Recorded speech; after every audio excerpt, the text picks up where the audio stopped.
What is up, PCP Army? Station! How are you doing? I am supremely excited to be here tonight to chat with you about comic books because today is New Comic Book Day. So happy New Comic Book Day. I am Rockin Robbie Billups from Pop Culture Philosophers, wishing you a very happy New Comic Book Day and a very happy station. Tonight, we'll be talking comics live on New Comic Book Day.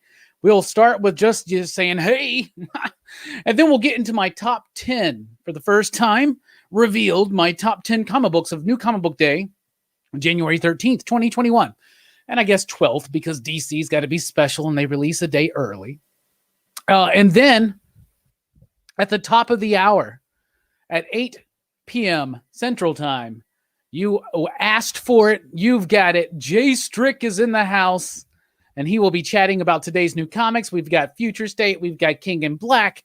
We've got indies. We got books wrapping up their first arcs. We got books wrapping up their entire series. And I'm excited to chat with you. So let's see who's all up in here first, because it seems like we don't try to. We had Chaos in Comics up in here earlier. He's going to be joining me on the channel in early February. He says, New Comic Book Day. And then we got Travis in the house. Billy, Nick, Chamaro. What's up, my brother? He will be on the channel next Thursday. So that's super, super cool. Lots of stations out there. We got Eric, Fable. A lot of familiar faces in the PCP Army. We got Mike Knight, Sam Fett. Eric says, this week's selection of comics was great. Sucks that some of these stories are coming to a close. You're right. James Phelps in the house. What is happening on this New Comic Book Day? What is happening? Jesse's in the house. Trance music? Why not? Why not? And we got Herminio in the house. What's up, my brother? How are y'all doing? And we got Perry, the man himself.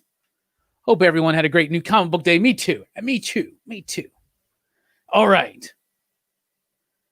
So we're going to be doing the top 10. Now, I've been kind of stumbling through it in these live shows, and I've been kind of forgetting to show you the art, because one of the reasons why I don't like doing the edited video is I don't like editing all that shit together, to be honest. So fuck it, we do it live. All right. Forgive the odd exchange. Hey, everybody. Welcome to Pop Culture Philosophers. I'm Rockin Robbie Billups, and it's time for my top 10 comic books of the week. That's right, everybody. Thanks for checking out the video. I am Rockin Robbie Billups and Station. Tonight, we're going to be talking about my top 10 favorite comic books for January 13th, 2021. Not a spec list, just the books of what I would highly recommend if you like reading good comics. At number 10, Future State. Superman, Wonder Woman, number 1, written by Dan Waters with artwork by DeLucia. But what's the first name? I don't know. Anyway, there's the artwork. I actually really, really like this book. Dan Waters is someone that I most know from really dark, cerebral, at times in a good way, challenging and nonsensical type work.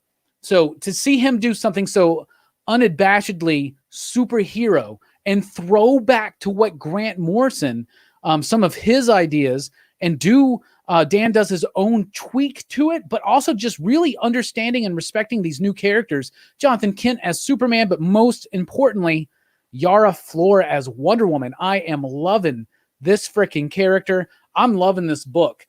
The artwork was not something that I was really quite into when I first read it, but I've read it a second time and the artwork works a little bit better for me.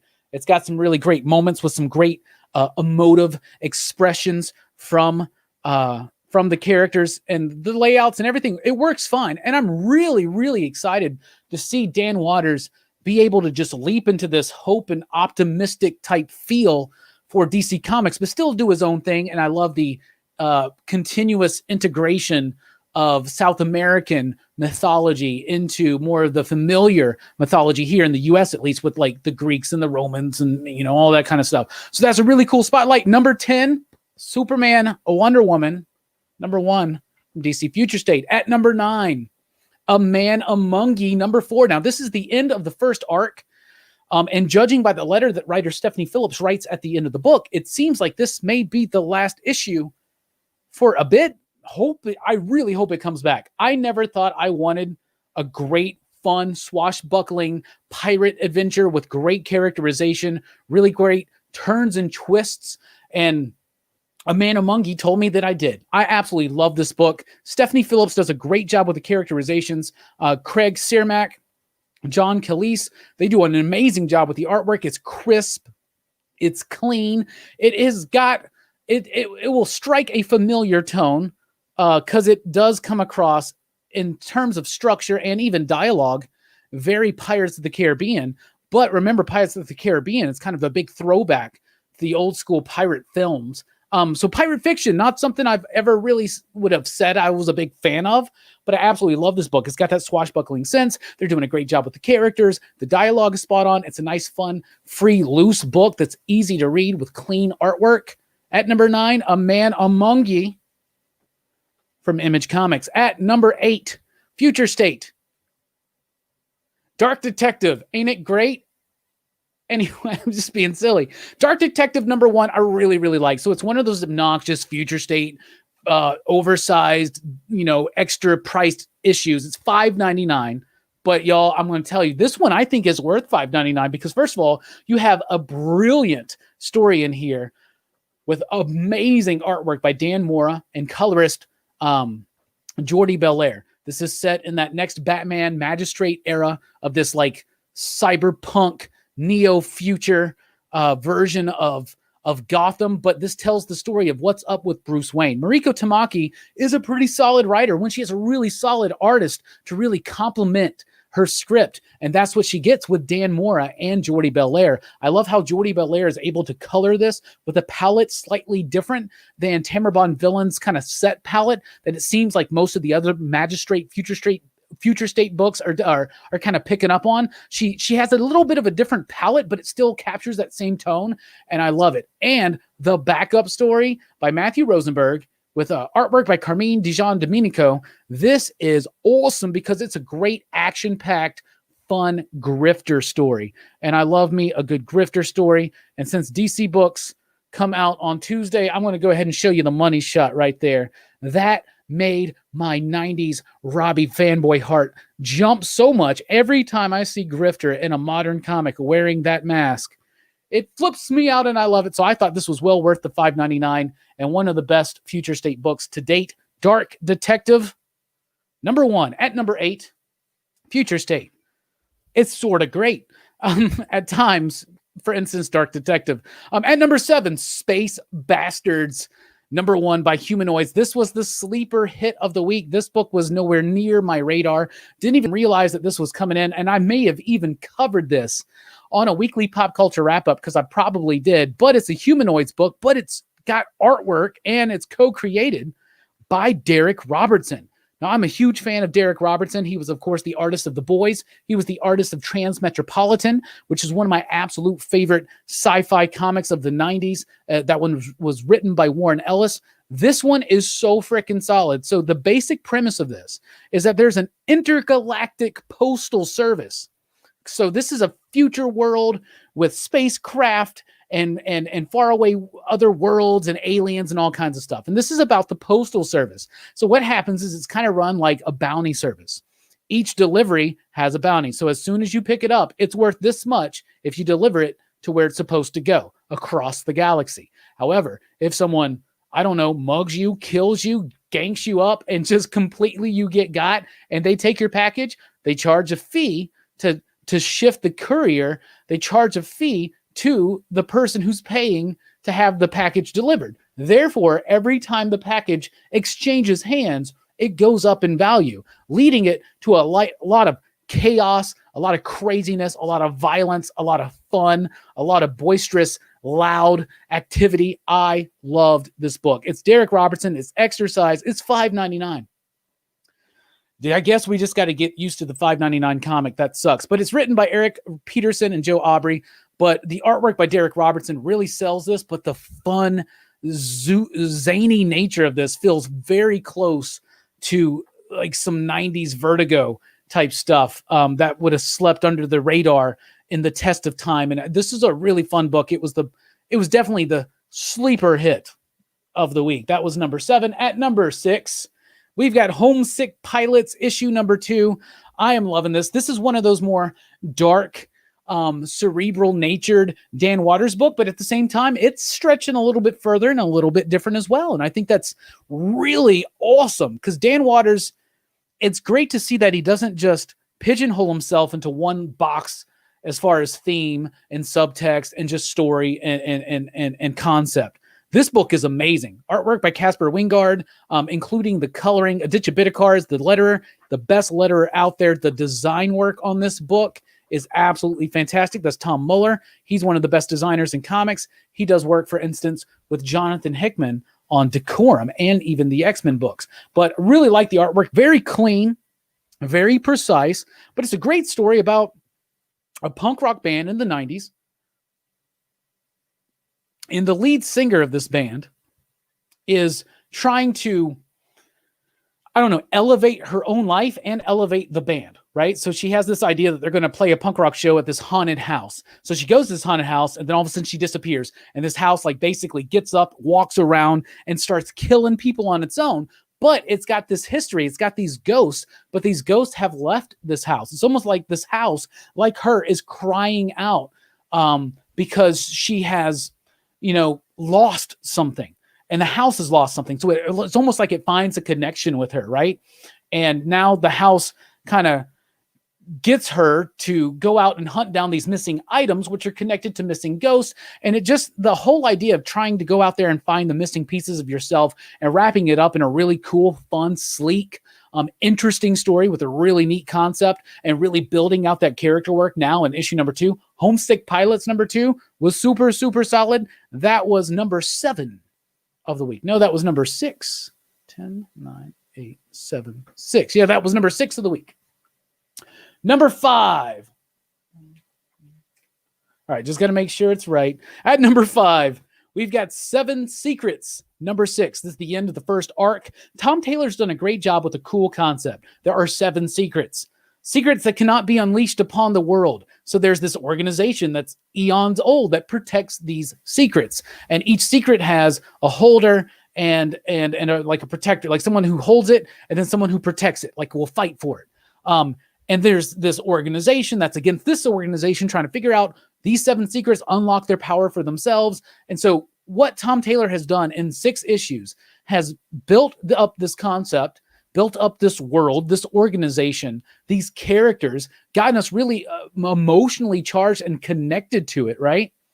And then 7 Secrets number 6 takes it all to the extreme level, and it just rocks out. I loved this so much. It got to parts of the story that I didn't think they were going to get because it felt like maybe they were going to kind of bide their time with certain reveals, but they don't. And everything has now been perfectly set up. This was a great first arc, a great conclusion to that first arc. The artwork by Danielle De Niculo is awesome. It's got this anime influence to it. Tom Taylor knows how to do character work. Walter Baiamonte does some amazing work with the coloring. Ed Dukeshire on the lettering. I love the composition. Like I said, a little bit manga, a little bit Western, but very much unique and on its own high-octane action, emotional character beats. Number 5 was 7 Secrets. Number 6.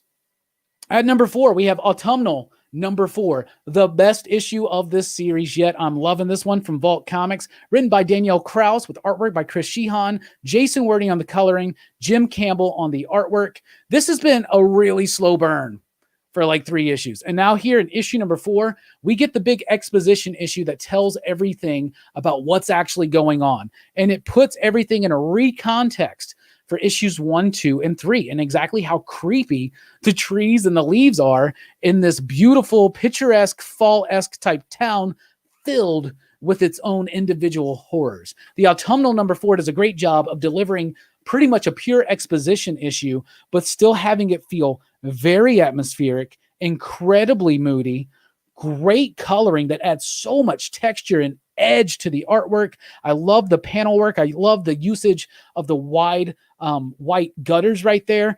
Fantastic stuff, really interesting concepts, and they have completely won me over with Autumnal number 4. And seriously, this is one of the best vault books on the shelf right now. At number 4 was Autumnal number 4. At number 3, Lonely Receiver number 5, the final issue. Written by Zach Thompson with artwork by Jen Hickman and lettering by Simon Bolin. I love this book so much. What is this book? It's weird. It is cerebral. I'm trying to find a page without nudity to show you. It is weird. It is cerebral. It's got amazing artwork by Jen Hickman. I love their style and how they can shift and change their style to the tone appropriate for each story. And you feel like this is a very personal journey, not just for the creators, but for us as the readers. This book is about connection. This book is about your relationship with individuals, with yourself, with technology, and the way it wraps itself up in a very bold and matter-of-fact type way, with a lot of narration, with a lot of juxtapositioning that with the imagery. I freaking love this book. It was one of the best books of 2020. It nailed my top 10, if not 5, if I remember correctly. But Lonely Receiver had a very strong finish. I love this, and I'm very excited for what Zach Thompson has coming up next, because I've been able to read the first 2 issues of his next series, which is I Breathed a Body, also from Aftershock. And if you like this book, you're going to love that book. Fantastic stuff. So at number 3, we've got Lonely Receiver, number 5, the final issue. At number 2, The Red Mother, number 12. This is the final issue of The Red Mother. I have loved the hell out of this book. Written by Jeremy Hahn, with artwork by Danny Luckert and lettering by Ed Dukeshire. This book was amazing. This was the end of 12 issues. A few issues ago, I was able to peg down that, even though I didn't realize it at the time, I was like, this feels like it's going 12 issues. And if it's going 12 issues, this has got a really nice, tight structure that I find incredibly entertaining, very chilling, and all in all, a great exploration on what it's like to deal with a trauma, whether it's something physical that's happened to you, something emotional, something mental, and how this book, and it's a very breezy read, right? And Red Mother's been like that, but there's not a line of dialogue. There's not a single line of artwork, a shade of color. There's nothing, a tail on a word balloon. There's nothing there that's out of place. Everything is so meticulously crafted to hit a certain peak. And this is the peak. And all in all, this is an amazing series that does a great job of taking a horror concept and slow playing it a little bit, a la something like Clive Barker's Hellbound Heart / Hellraiser, and really doing something amazing with it. The artwork was always beautiful. The coloring was always amazing. This book was always incredibly precise, and the conclusion is incredibly precise. The first time I read this one, I was a little bit like, that seemed quick, so it made it feel anticlimactic. Then I let it sink in a little bit more, reread it more deliberately, a little bit slower, and y'all, I love the ending of Red Mother, and I think that the way the narrative goes compared to the subtext and what it means to move on from trauma, but you're still always haunted by it. It's always going to be there, whatever it is, right? It's still always there. Any kind of hurt or loss, it's always going to be there, but we got to rise and we got to move forward. And that's what that book is about. And of course, need I remind you that plucking out the eye is a symbol of wisdom in ancient mythology. And at number 1, we already know it was the pick of the week. Bam. Ha ha. Number 1 by W. Maxwell Prince. First issue by Vanessa Del Rey. I freaking loved this book. The coloring was Chris O'Halloran, lettering by good old Neon. The exact same creative team of Ice Cream Man. However, the art is different, and the art will change each issue. This is an anthology series. It's going to go for 6 issues. It was a big, hot spec book for some reason. Trust me, do not overpay for this book. Image overprinted it. They offered returnability. There should be plenty of these out there. If you can't find one, holler at me. We got plenty of them. Haha number 1 was a fantastic book, though. This had, first of all, great artwork by Vanessa Del Rey, which is completely different from the artwork on Ice Cream Man. It's got more grit. It's got more dirt. It's got more edge to it, right? And I think it really fits the oddball nature of the story, it does tonally feel like an Ice Cream Man book, but at the same time, it's different because it's doing something different. This doesn't seem to be leading into any kind of overall narrative, however thin it may be in Ice Cream Man. Haha number 1 was just a really great story, a little reminiscent of certain Joker stories, including the new movie with Joaquin Phoenix, but done in a different way, in a funny, humorous, bittersweet, sad, terrible, tragic, but at the same time hopeful kind of way. W. Maxwell Prince hits this kind of tone all the time on Ice Cream Man. He does it here. 6 issues of him kind of doing that thing with clowns. Y'all, this book was awesome. I loved it. It wasn't just my pick of the week. It was Jim Mint's pick of the week. And when me and Jim tell you that a book is the pick of the week, y'all, you need to pay attention to it. That book was fire. People are overcharging for it right now. Don't overpay for the book. There are plenty of them out there. Image printed the shit out of this. Anyway, recapping at number 10, Future State, Superman, Wonder Woman, number 1. At number 9, A Man Among Ye, number 4 from Image Comics. At number 8, Future State, Dark Detective. It was kind of great. Number 1 from DC Comics. At number 7, Space Bastards, number 1, the sleeper hit of the week from Humanoids Incorporated. This one was co-created by Derek Robertson with artwork all the way through by Derek Robertson. That was amazing. At number 6, Homesick Pilots, number 2 from Image Comics. At number 5, 7 Secrets, number 6 from Boom Studios. At number 4, The Autumnal, number 4 from Vault Comics. At number 3, A Lonely Receiver. Number 5, the final issue from Aftershock. At number 2, The Red Mother. Number 12, the final issue from Boom Studios. And at number 1, Haha from Image Comics. So that was the top 10 of the week. We are 5 minutes away from J-Strick joining us. So stay tuned for that. But thank you so much for checking out the top 10 portion of tonight's show. Let me know in the comments below or in the live chat right now, what are your favorite comic books of the week? What's your top 10? What's your top 3? What's your top whatever? Join us over at popculturephilosophers.com for podcasts, blogs, and a whole lot more. I've been Rockin Robbie Billups. Thanks for rocking with us. Keep on reading. All right, I'm glad that's over. Y'all want to talk? Y'all want to talk about these comics? Now, we're not going to go into super spoiler mode tonight, okay? And by the way, I see him out there. It's my man Bueller. I thought I clicked the button. It's my man Bueller. How you doing, buddy? Good to see you. Just finished watching your weekly preview video, the one for next week's comics. I always watch that and I start counting on my fingers how many books to read. And I'm like, God damn.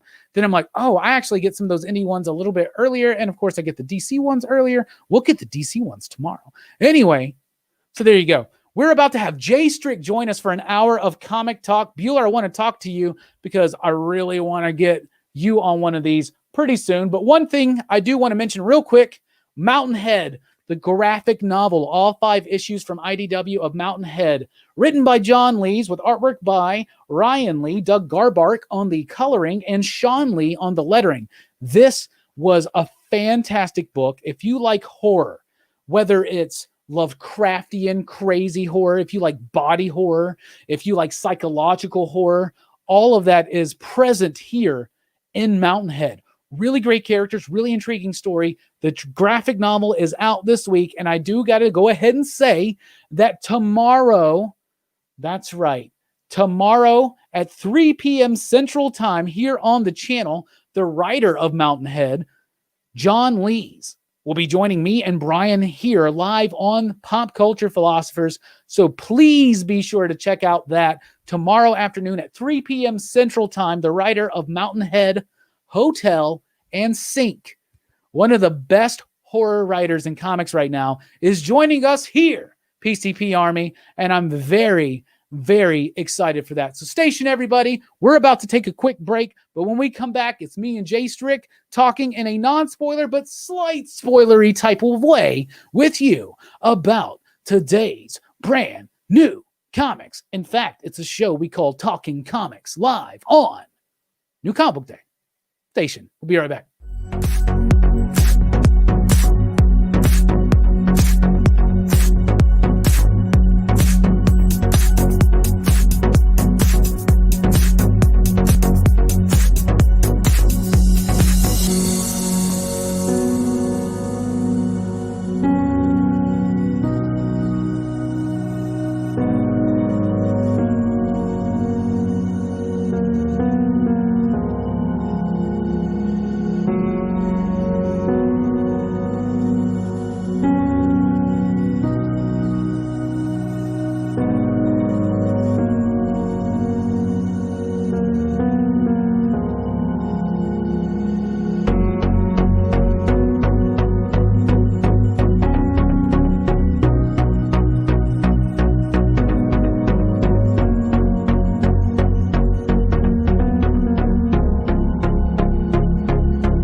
What's up, PCP Army? We're about to get going on the hour-long conversation about new comic books. I do want to point out this comment from Mikey.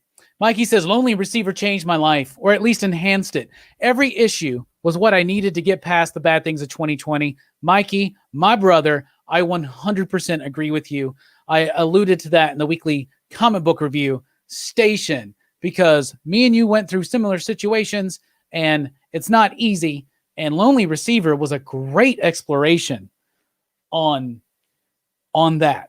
And I loved it, whether it's your relationship with technology, your relationship with other people, and more importantly, your relationship with yourself. And that's what the book wound up being about. Speaking of your relationship with yourself, he's got a good one with himself. It's Chilling with Dylan. Chill with Dylan.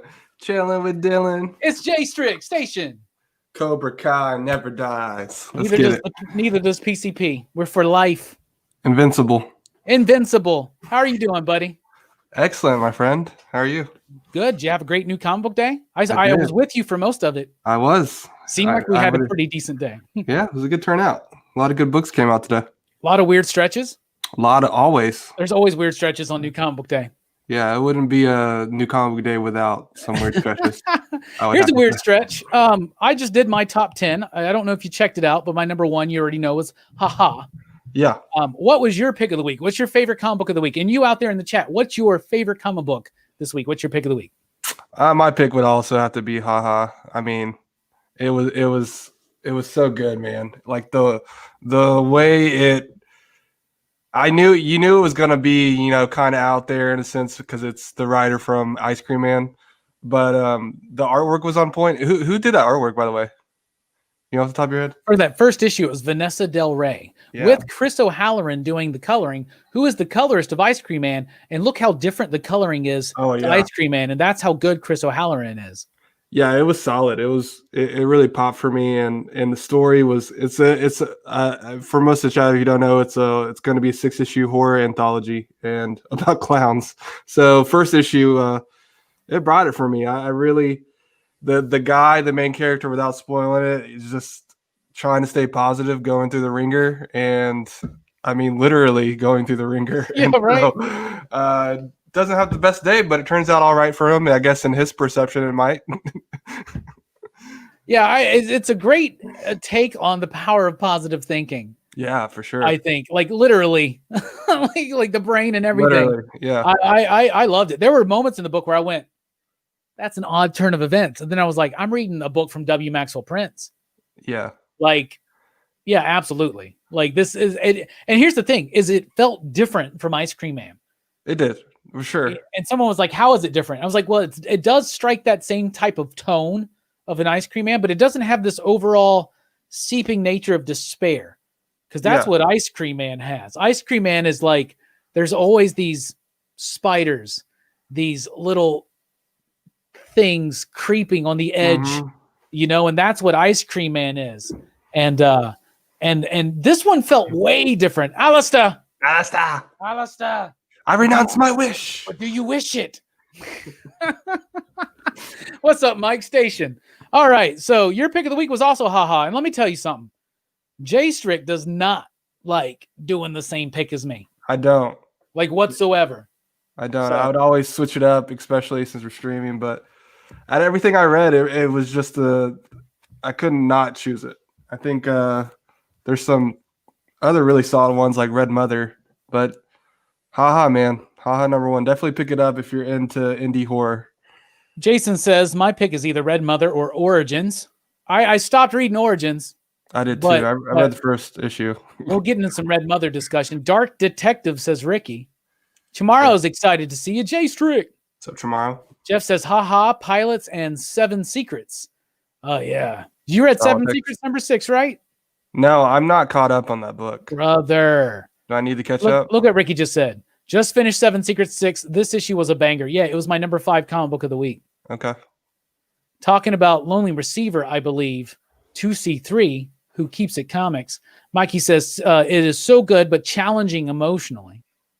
I like that. Did you read Lonely Receiver, Strick? I'm not caught up with that either. You're like so pretentious. You're like, I'm over superhero comics, but you're not reading Lonely Receiver. You should read that. I read like the first 2 issues, and You didn't know what the hell was going on, did you? It was you. I remember us talking about it. We're like, bro, did you? I got to reread that. There's a lot going on there. C3 says, I really enjoyed Seven Secrets and haha. Seven Secrets was dope. Chat, give Flying Pig 562 some general recommendations. Do it. Throw it out there. My general recommendations are Something is Killing the Children, Once and Future. Red Mother just wrapped up. All that boom shit, you know. Haha would be a great new one to jump into. Yeah. Sword number 2 says Comics at Cape. Okay. I told my wife today I was going to start collecting action figures. She asked back if I was going to stop collecting comic books. Anyone know I could divorce a term? Oh, brother. Oh, no. Oh, man. Not picking up books till tomorrow, but me and the daughter are starting the Justice League Power Ranger run for our bedtime ritual. That's awesome. That's a great book to share with your offspring. It's a really fun book. That's a weird way to talk about children in it. J-Strick, let's go ahead and start talking about DC Future State. So what were your thoughts of DC Future State? We didn't have you last week. We had Mike06, the voice.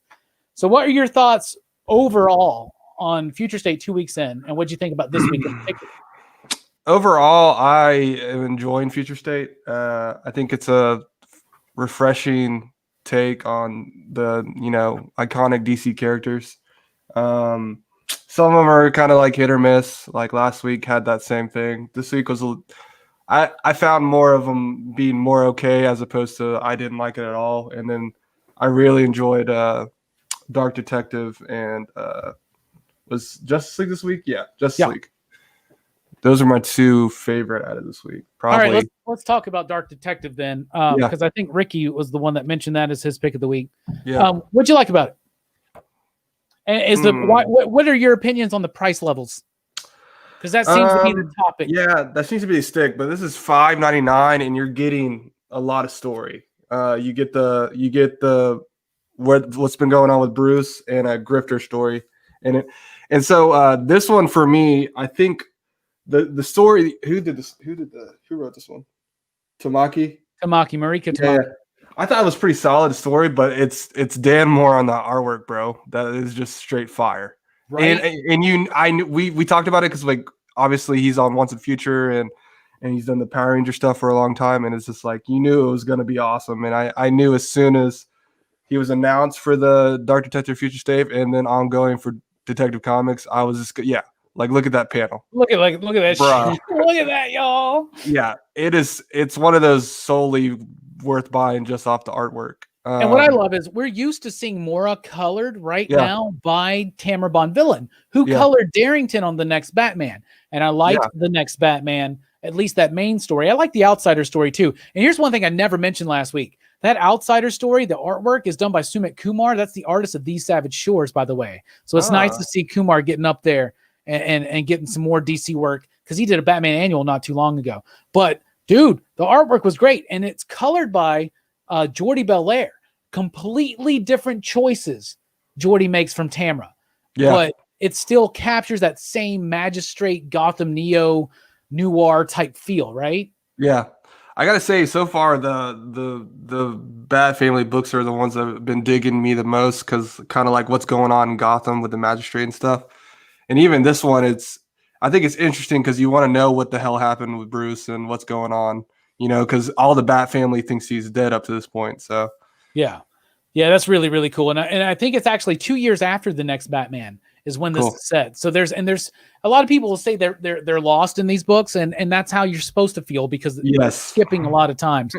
Mikey says, man, that Wonder Woman Future State book is so good, better than Wonder Woman has been in a long ass time. Batman was also great. Hell yeah. I agree pretty much. I agree too, yeah. Dave's Collection says Dark Detective was my pick. So did you like Dark Detective better than Next Batman? I did. I think if there was more story with I feel like I got a lot of story in the Dark Detective. Yeah. I feel like I was cut short in the one last week. And that's unfortunate because you're cut short on an $8 comic book because there's 2 other stories that you don't care so much. Now, here's the other thing. I told everybody in my top 10 that I loved Grifter growing up in the 90s. I was a big Wildcats fan. Yeah. You don't have any of that attachment to Grifter. What did you think about the backup story? So, and was it better paying $5.99 for this, or was it, as opposed to the next Batman? Yeah, I know the whole background with that, with the Jim Lee and stuff, and I don't care too much about it. Even when they brought him into because they brought him into the Batman run for a little bit on Tanyan's run, and he's just kind of there. I thought the story was okay. I don't know much about the character. If it was up to me, I would have rather just paid the $3.99 for the Batman story. Well, wouldn't we all?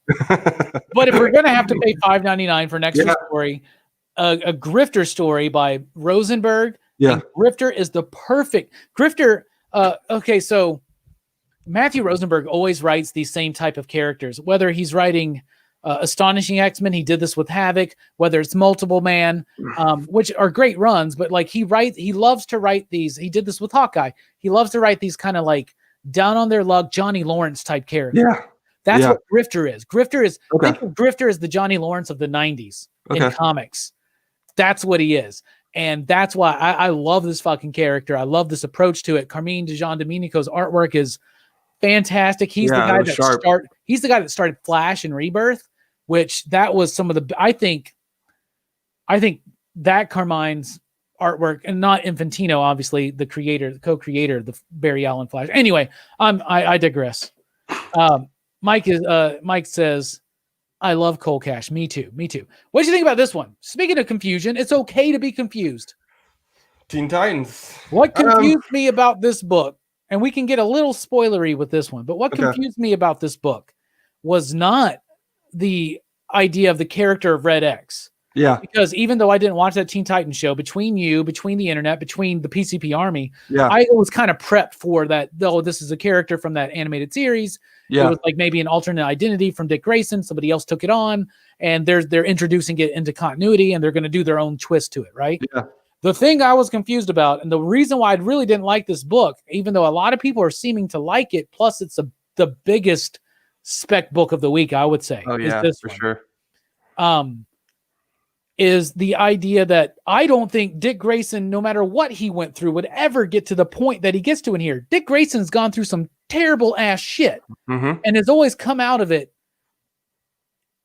different than Bruce. Yeah. And this is even further fallen than Bruce. I don't know about that. I thought it was just okay. What about you, Strick? What do you think about that one? I thought it was pretty solid. I'm in the same boat with you. I think you know that my favorite Robin's Dick Grayson. And so I'm kind of in the same boat. Like that is kind of goes against his character, but it's a future state book, so whatever. Have fun with it. It's the Red X character. He was never revealed in who he was in the animated series either. So I feel like if you've been reading all of Future State, you kind of will guess who it is. They haven't said who it is, but we're kind of all on the same wavelength of who do you think it is? I mean, it's Damian, right? It's Damian. Yeah, it's gotta be. Especially after reading Robin Eternal, when Tim's talking and it's like Damian ... You're like, bruh, it's Damian. It might be Jason. Because he's not Batman. Yeah. Well, isn't there a Red Hood? Isn't there a Red Hood Future State? No. Oh, okay. Well, that's surprising, honestly. There's a Red Hood story by Chip Zdarsky in the upcoming anthology Batman Urban Legends, but it's $7.99, so beware. Jeez. But it's got some good creators doing Batman books that we can no longer say set out of continuity. It's all in continuity. You never know what they're gonna whatever the fuck that means. We still will see how this all pans out. I do believe the first appearance of Grifter is Wildcats #1 from the 90s. Very plentiful. Do not pay more than $4 or $5 for that book. Seriously. And I'm pretty sure that's it. Unless he showed up in some magazine somewhere previewing the book. Who knows what counts nowadays? Ask Comic Tom. He knows more about that shit than I do. So does Jim. But remember, as Jim says, DC keys don't heat up as well as Marvel. And that is the truth.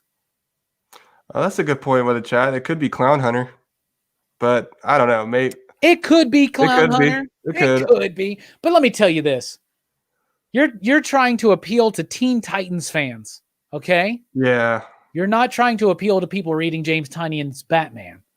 So I think it's Damian because Damian's been That would hit the hardest. Yeah, it could be Jason just because I think it's Damian. But I still here's my thing. Do you think Dick Grayson would ever get to that point? No. No matter what? No. Not after, if you follow the character, not after everything he's been through. Like, like he always somehow finds the way to be positive out of it. You know what I'm saying? Yeah. Even when Batman died, like, James says, I'm just glad that Future State isn't the pile of turds everyone thought it was going to be. Yeah, me too. I agree. It seems like a lot of people that are actually reading it are enjoying most of it or some of it, and that's how it is. Nobody likes every Marvel book or every DC book or every Boom book or every Image book. That's just the way it goes, right? Next up, you're a big GL guy. Yeah, I am. How did you feel about this one? I wasn't feeling it. I'm not digging John Stewart with the man bun. I don't care for Guy Gardner, and the Jessica Cruz story was probably the best part about it to me. I agree. That was the best one. Yeah, I guess it's kind of spoilers. So you can show some of the art. Yeah, these came out yesterday. They're already out. Oh, you're right. You're right. We're in the future. I always forget. Now, we can do slight spoilers, but nothing like if there's something big, like if somebody died and it was out of nowhere. Yeah, I like the Jessica Cruz story. That was my favorite one, dude. Solid. Yeah, I didn't expect much out of the GL one. Look at that comment, bro. You're the one that told me you're like, so John Stewart's rocking that man bun now.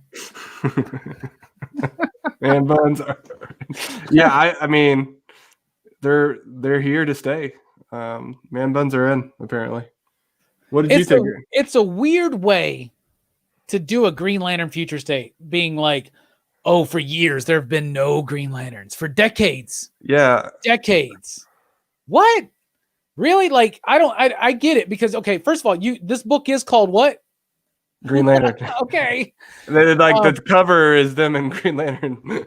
Yeah, and I get it. That's fine. There's some I actually didn't mind this as much. I was really not looking forward to this. First of all, I love all of the logo designs for Future State. Yeah. Like every single one of them. Yeah. I love.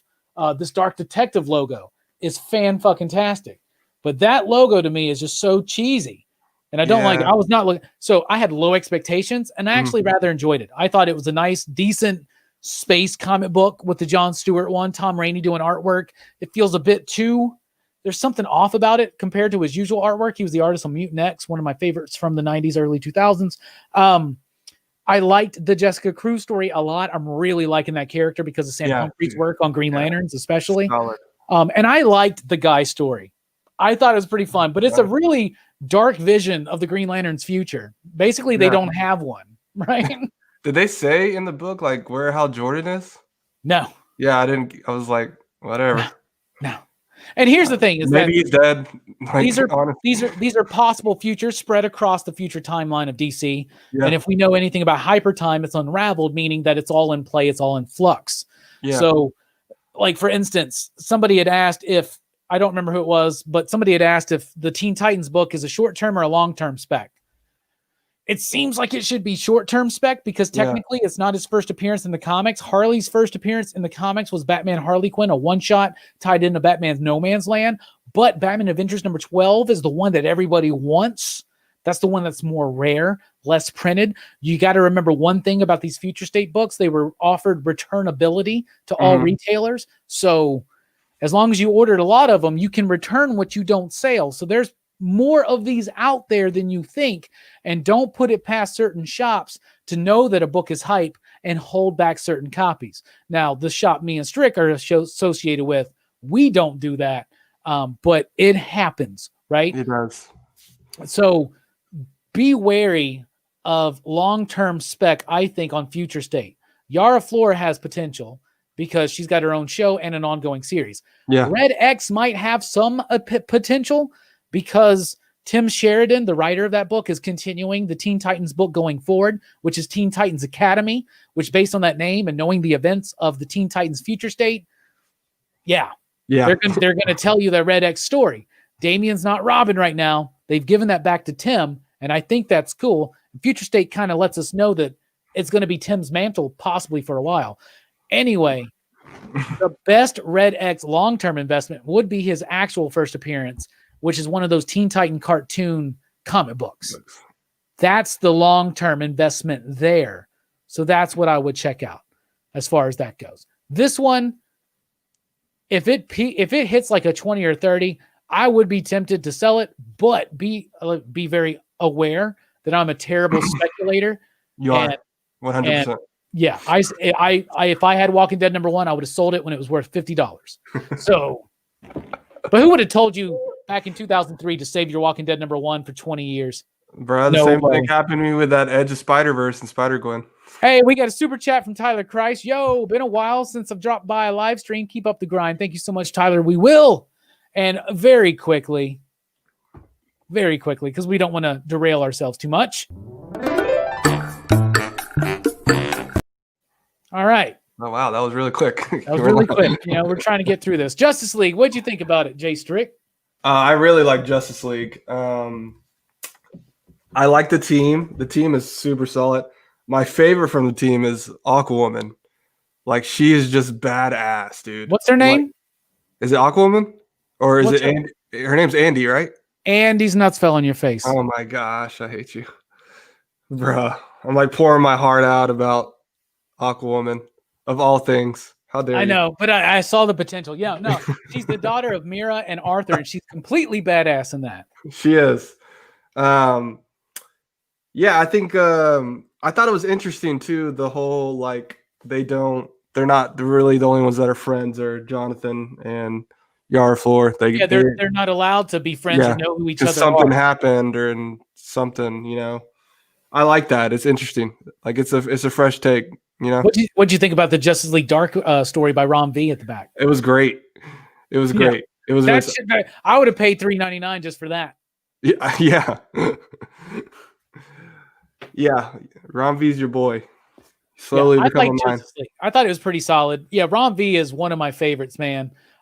What's really impressing me about these books is that I'm still, even though I didn't, just like you, I didn't like week 2 as much as week 1, but I thought Dark Detective's been the best one yet. Yeah, I agree. Like probably. Mm-hmm. And the Batman-centric ones and the Yara ones. Anything with Yara.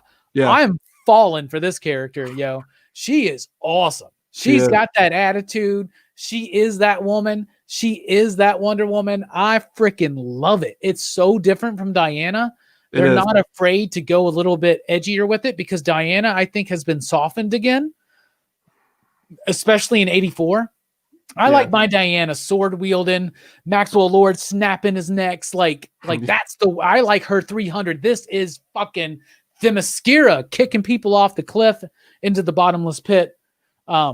Yara's got that attitude, and in every book, whether it was Superman, Wonder Woman, Justice League, or her own book so far, I'm excited to see this character grow. I really am. Yeah, she's getting her own TV show. So, what do you think about this one? Kara Zor-El, Superwoman. Man, I feel like the potential in the story was there. It just didn't grab me. I don't know what it was specifically. I really liked the artwork. Who did the artwork? In which one? Oh, that's Marguerite Sauvage. Yeah. Right? Yeah. Yes, you're right. Yeah. Yeah, and they have the same name. It's Marguerite Sauvage and Marguerite Bennett on the writing. I thought the story was just kind of dumb. Like you could skip it. If I'm being honest, like it's just you could skip it. Nothing I loved the book artistically. Yeah, that's what I'm saying. The artwork is fire. Yeah, I love the artwork. Now she's done a lot of cool artwork, and I think that the artwork is great. And Jim liked to point out, and as soon as I read this, I fucking thought about it. I almost sent it to him because I read these on Saturday. I almost sent that to him, but he actually spotlighted that. Nice. Yeah, the Jim. Yeah. That's cool. So I thought that was cool. I thought the story had some good elements. I like the exploration on Kara's journey. She was meant to be basically Superman, right? Yeah. But her cousin got there before her. And so she was always playing second fiddle. And then they passed the torch to his son. And you can see the interaction. And this is one of the cool things about Future State is this is set years after Superman and Metropolis, right? And so is the Justice League.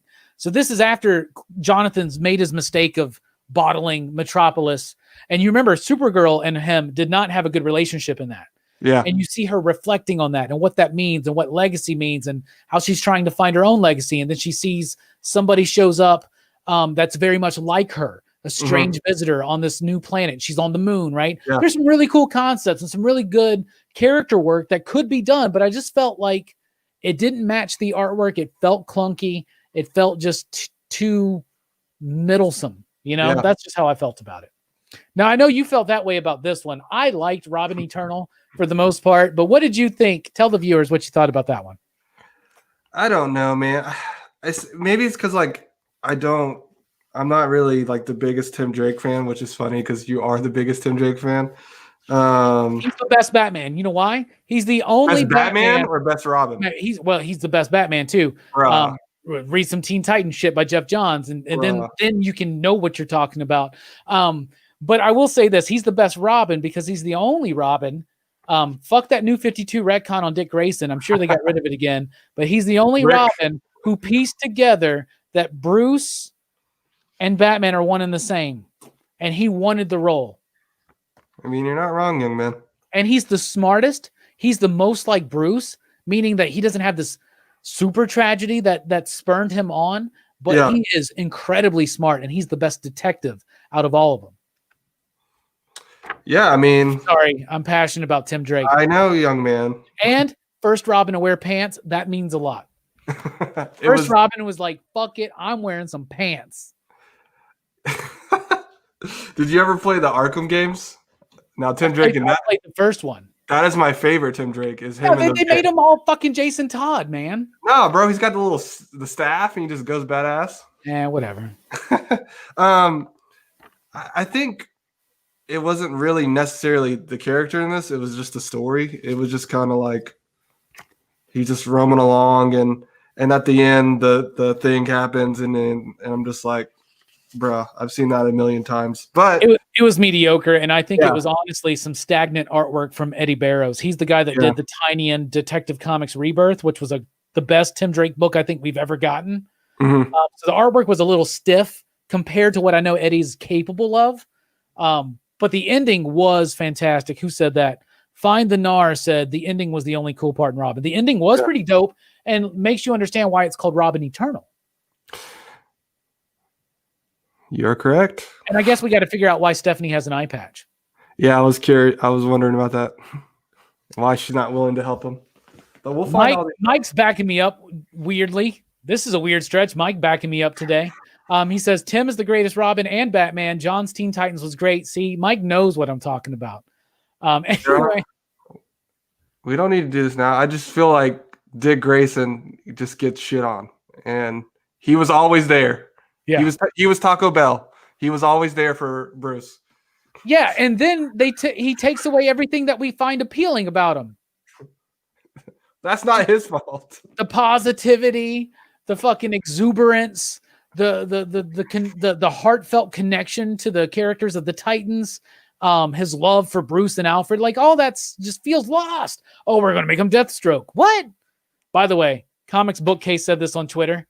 He said Dick Grayson puts on a Deathstroke mask, right? And they have already spoiled this, right? So he is now officially Dickstroke. The last one of today. What'd you think of Superman, Wonder Woman, Future State? Then we'll move on to some other comics. I enjoyed this book. It is quite strange reading a Dan Waters book that is not super dark, but I there's some really cool ideas in this book. I love the take on just like him telling Jonathan's story, like a day in the life of Jonathan Kent, and then all the Yara Flor stuff in between. I'm interested to see what comes out of it. I would like to see more of him on this book, if I'm being honest. Oh, no kidding. That Solaris stuff, by the way, that's straight from like, I don't know if the character existed before. I don't want to give Grant credit if they don't deserve full credit, but Grant used Solaris in that DC 1 Million story in particular, which you know is one of my favorite comic book events of all time.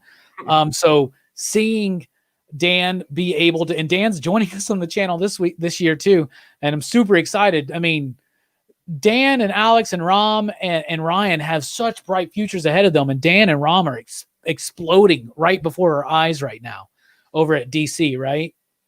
People are really responding well to their work, whether it's Swamp Thing and Justice League Dark and Catwoman or Lucifer. And we still got we still got one more Rom V Future State book. It's Catwoman. Yeah. So I actually liked it a lot.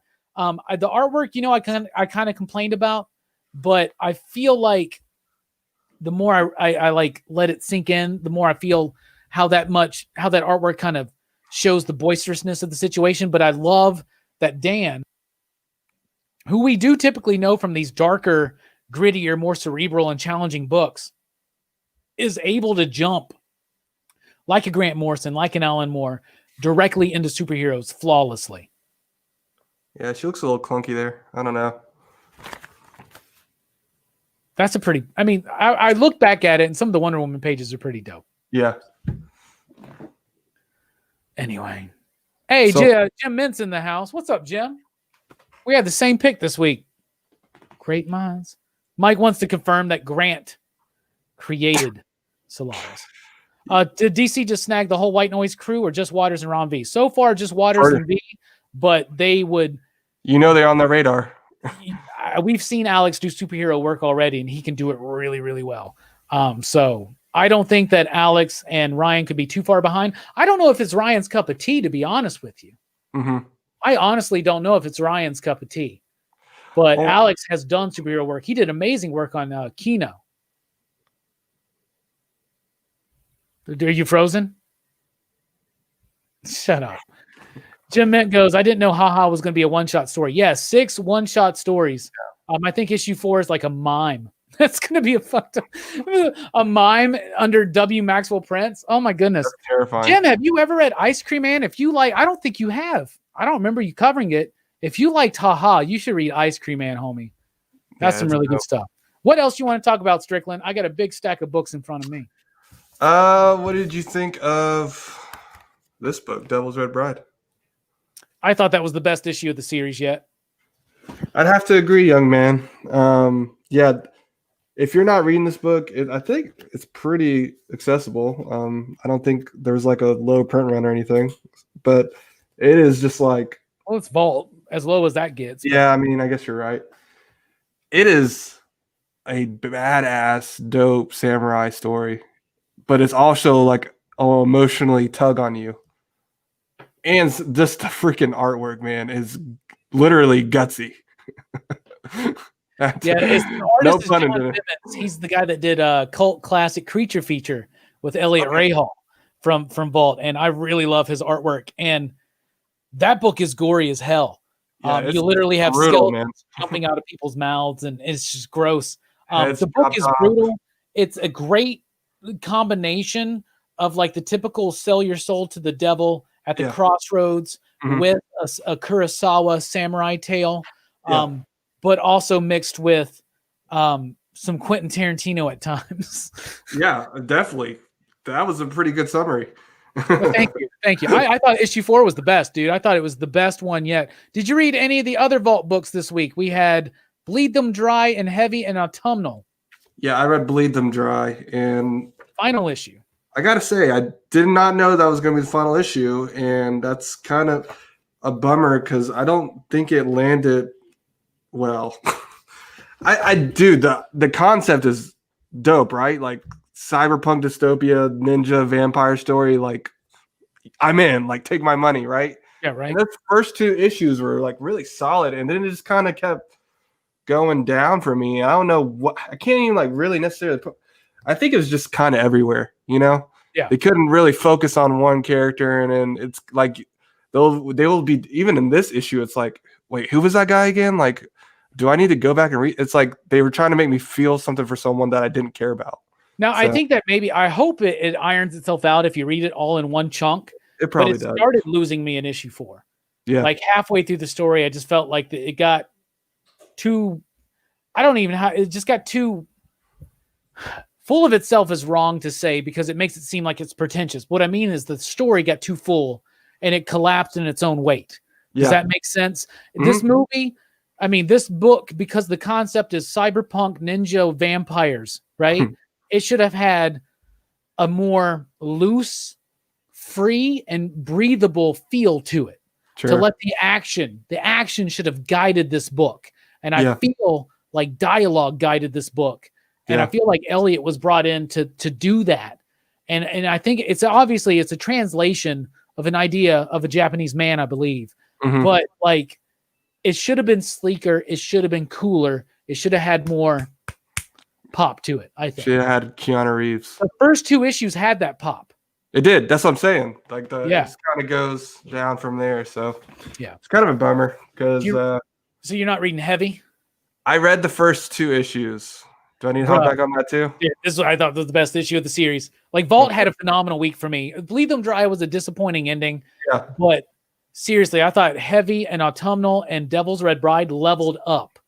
Heavy number 4 was amazing. It still has this crazy anything can happen, balls to the wall, literally balls to the wall sometimes. Oh gosh. This book is wild. It's crazy. It's got great concepts. It's having fun. It doesn't take itself too seriously. Max Bemis. And the story keeps taking turns that I'm not expecting. And to do something that's not expected is awesome. And if you're not reading Autumnal anymore, 4 it hit. It was the exposition issue. It explains everything, but it did it in a very effective way. In tone with the artwork, it was brilliant. And now it recasts issues 1 through 3 in a different light. Yeah, I did end up reading 4, and I caught up. I really liked issue 1, and I didn't like issue 2, and then 3 and 4. This one is more exposition, but it does, like you just said, it explains 2 and 3. So it doesn't hurt to have a burn victim be your narrator. Agreed. So you can keep going back to the Crypt Keeper, basically. I mean, I thought this was really good, and I love once you realize what is actually up with the trees and the leaves, right? Yeah. And why they're so scary, and now you're understanding how that thematically relates to the main story of the main character. Yeah, and I think the story is kind of gearing up for, I don't know, kind of like I think someone just said in the side, it's kind of like a sleeper hit. It's pretty solid. Who's the artist on that one? Chris Sheehan and Jason Wordie on the coloring, because the coloring is so effective in this book. Yeah, with the art with the coloring and some of those panels where she's just laying there is brutal. I'm like, dang, that hit me in my feels. Yeah, right? Absolutely. Vault had a great week. Let's jump into Marvel. Because I feel bad because I forced you to read all these King and Black tie-ins this week. So run through them. What'd you think about them? These are why I don't read tie-ins. First of all, Thunderbolts, like, I don't. Some badass art in Thunderbolts, though. That's the guy I want for my 5-year Blade run. And there's some cool moments, but it just the team, I don't know anything about it. It's not the normal team, right? There hasn't been a normal Thunderbolts team for a while. They've kind of, since Civil War, become the Suicide Squad. Well, that's a cool moment. The artwork is great. That's one for favorites. His artwork is amazing. And Rosenberg's a good writer. I just didn't care because, once again, it's just kind of like Suicide Squad-y. Just another. There's no reason for this book. It doesn't connect to the original Thunderbolts, and that's not too much of a problem because they haven't for a long time.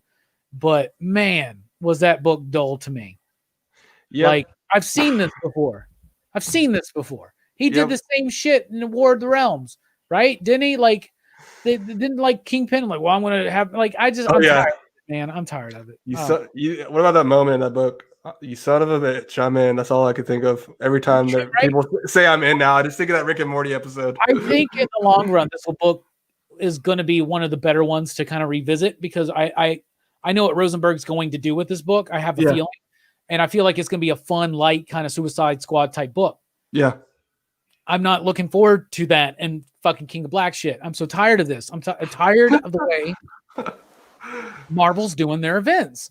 I'm very fucking tired of it. Like, I like the idea of a big event's happening, and instead of ignoring it, having a book relate to it. Like, here's what the union's doing during it. Here's what Gwen Stacy's doing during it. Whatever, right? I get that. That's cool. But oh my goodness. it is wearing thin on me at Marvel. For some fucking reason, these are just so dull to me. What'd you think about Gwenom versus Carnage? Did not enjoy it. I'm in the same boat with you. Like, Marvel's been doing this for a while with their tie-ins, though. At least when I'm reading a DC tie-in, it feels like there's some significance. You know what I'm saying? Some impact on the story. May it be little or big or whatever. Now, I mean, some of the death metal tie-ins were monumental. You know what I'm saying? Like, some of them you had to read them almost in the sense. You had to read Trinity Crisis. You had to read Secret Origin. You had to read. Well, you definitely had to read Trinity Crisis, Multiverses End, and Speed Metal. Yeah. Some of the later ones felt a little frivolous, but they were adding emotional weight to individual characters. Yeah. So it made to me the event feel more expansive because of it. This you could just literally skip it and not miss a beat.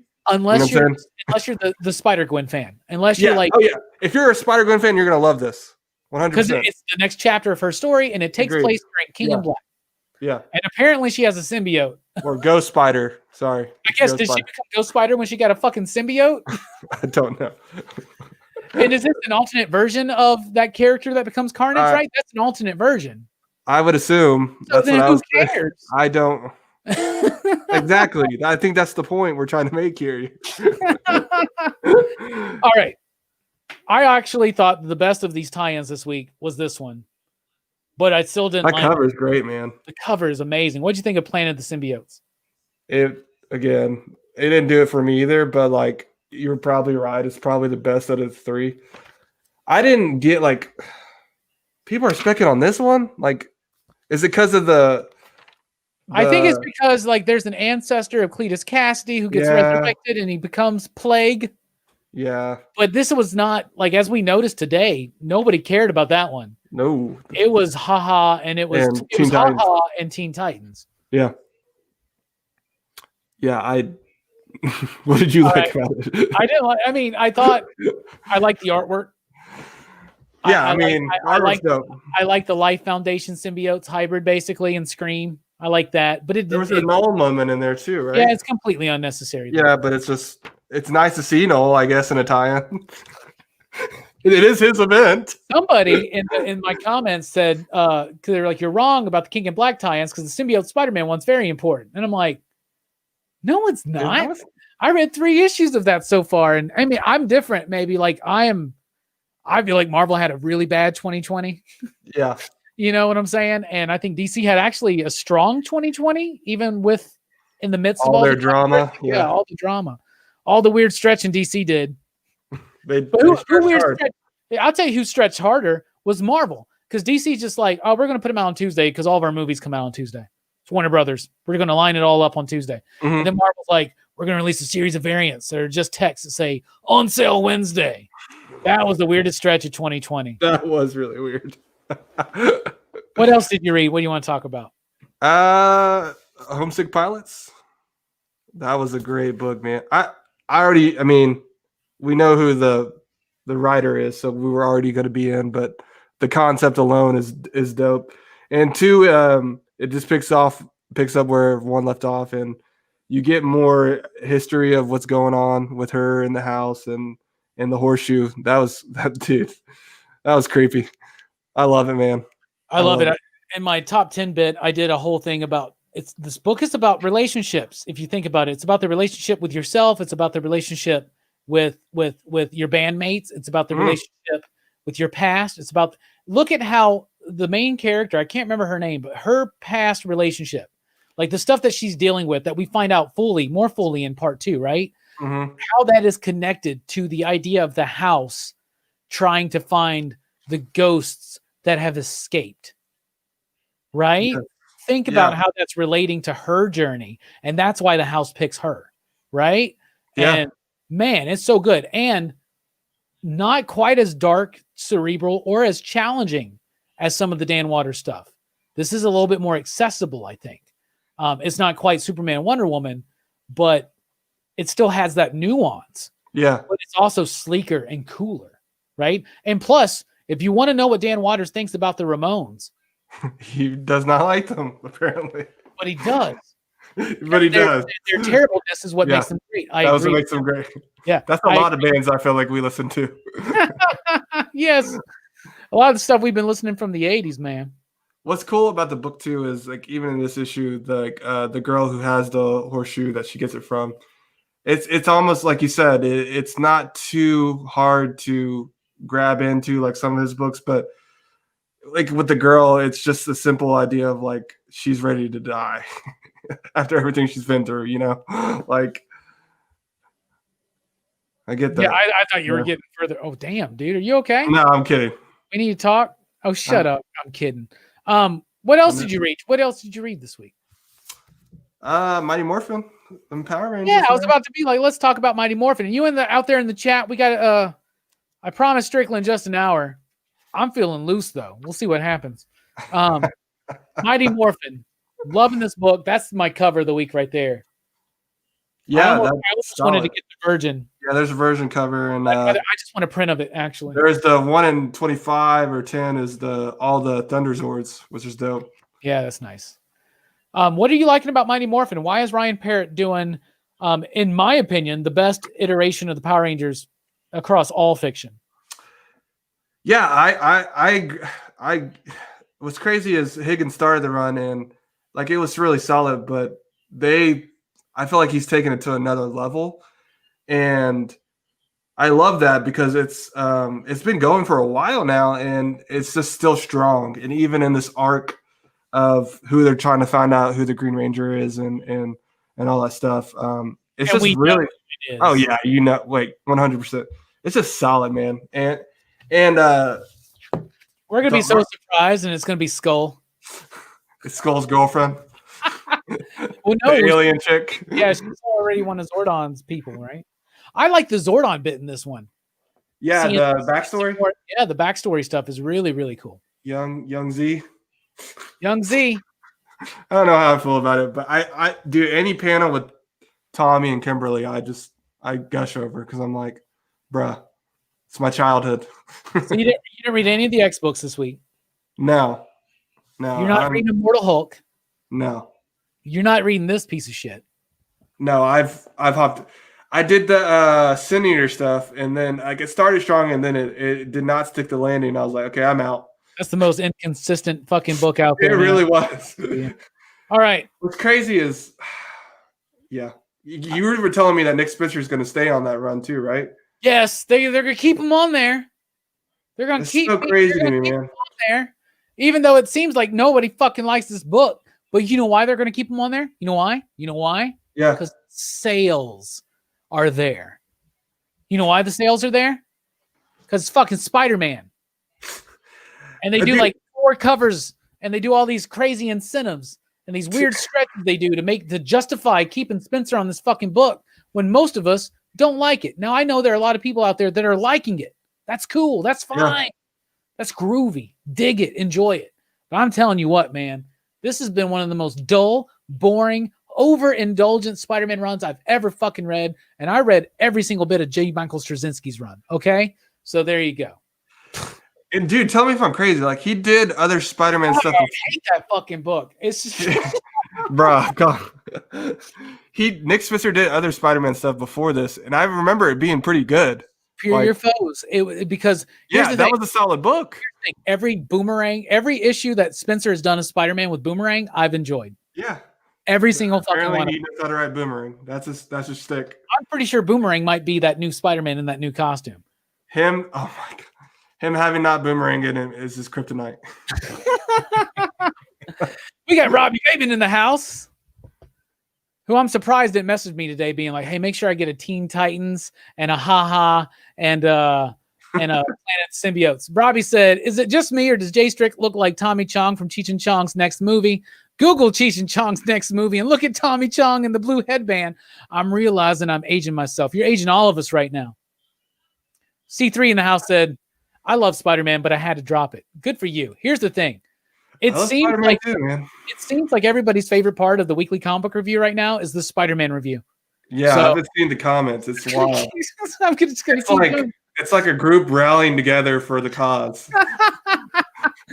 I haven't Yeah, shit on Spider-Man, Robbie. I haven't seen solidarities like this since we started the station shit. Oh, I know, C3 right? also says, does anyone know what the 7 secret variant was? It was polybagged, and we didn't open it, right? Yeah, we didn't. I didn't know. I didn't. It's Someone probably, bought it. I bet it's those fucking aliens. By the way, you're not reading 7 Secrets, right? You're behind? Yeah, I'm like 2 issues Bruh, behind. that's the fucking Bifrost, everybody who read it. That's the Bifrost. We're about to get this. You got to get caught up on this book, Strick. All right. It's We've only been- got one more issue, We right? all been sleeping on it. We all been sleeping on it. Dude, it's just here's what I remember about those first early issues. There's so much dialogue. I feel like it gets bogged. There's nothing wrong with dialogue, but if there's so much in the first 2 issues, it just weighs me down. I'm like, do I want to read more in the next issue? But I will hop back on. You know it, brother. All right. Well, we didn't talk about Red Mother? Well, hold on. I got 3 more books. Okay. Calm down, young man. I got a plan.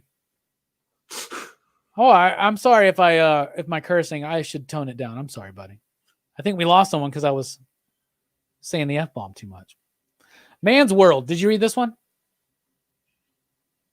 No, I did not. Bro, I told you to read this one. I just forgot to read it, man. Calm down. This one was okay. Okay, good. I'm glad I didn't miss anything. All right. What'd you think about that one? Space Bastards. That was my sleeper hit of the week. Yeah, that book's pretty solid. If you got that at your local comic book shop, it's definitely worth picking up. It's just a fun concept, and it's just wild. I love the dude, like when he's getting the package, he just breaks one dude's back like he's a wrestler. Yes. I had a lot of fun with it, man. It was an exercise book that I felt was dense. I had a lot it's like $4 too, right? It's 6, I think. But okay. Dude, I love the artwork. I love the irreverent and crude nature of it at times. It's very violent. And dude, the idea of the intergalactic postal service. It's a great idea. I would join them. But Fable says, I'm interested in Chariot by AWA. I just got sent a copy of that, so I'll definitely check it out. It's by Brian Hill, so I'm excited. But I thought Man's World was a decent debut, but I thought Erratic #2 was really solid. This is a great superhero book from AWA. That's kind of connected to the Resistance, but you don't have to have read any of that stuff. And then finally, J-Strick, before we wrap up here, let's talk about this beautiful thing right here, The Red Mother. I gave my thoughts. It's my #2 book of the week. I loved the ending. I dropped my book. What'd you think about it? There goes your value. I think as a whole, the whole story is going to read better just reading back to back to back. But the ending I thought was solid. It was very short and abrupt, but it all made sense. Like it was honestly, to this point, I still don't know her name. The main characters, but like it was her journey. You know what I'm saying? And it's Daisy. Yes, Daisy. That's right. And her story just panned out, and just everything was on the table. Everything. Even that moment with her guy back in it. Just brutal, brother. And I think it's a story that a lot of people can relate to. Just trauma and trying to move on from the past. And the way it ends too. There's kind of open-ended in the sense of we might get something, maybe we might not, with the Red Mother, because like I don't want to spoil it, but the way it ends is very interesting. Nice. I love the ending. I cannot wait to sit down and read this all in one. Yeah, same. And Brooks has been reading this by trade, so I cannot wait for him to read the final trade. 12 issues, perfection. A masterpiece, precise, not a wasted, and y'all don't worry, this is the last time you'll probably have to hear me say this. Not a wasted line of dialogue, not a wasted line of artwork, not a wasted shade of color, not a wasted tail on a word balloon. Everything about this book was so intentional, so purposeful, so precise. You just don't get things this well thought out. And when I started piecing together, this is going to be 12 issues. This book is perfection. I love it. And the way that the ending, the way they're able to do like a slow burn a la Clive Barker, Hellbound Heart type thing. Yeah. but also have it so thematically tied into the story of dealing with your past, of picking yourself up and moving forward, and always realizing that those you've lost and the trauma that you've left behind will always be trailing behind you. But the point is that it has to be trailing behind us. And I do want to point out to you and everybody else that read it, I said it on the top 10, but plucking out the eye, giving up the eye is typically a sacrifice for wisdom. Yeah. And mythology and legend. So that's what happens there at the end. And oh my goodness, I love this book. It was just absolutely brilliant. And I stand by it being my number 3 book of 2020. Well, everything you just said and more, because I got back into comics like a year ago, right when this book first came out. So I can remember reading it all throughout the year. And it's one thing to read a comic book and just be like, oh, that was awesome, that badass scene where he kicks him in the head and he's flying through the air. But this one, it really just has you emotionally invested in it. And that's when a comic book can do that. That's, I mean, like, what else can you ask for? Exactly. So there you go. So that's what we thought about today's comics. There you go. So that was fun, Strickland, wasn't it? Yeah, I would agree. For joining us. Are you done? Or you want to like take a break and do another like 15, 20 minutes on what they want to talk about and maybe some NBA? Yeah. You want to do it? Let's do it. All right, y'all. We'll be right back. Stay tuned for PCP Back Chat.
And we're back for PCP Back Chat.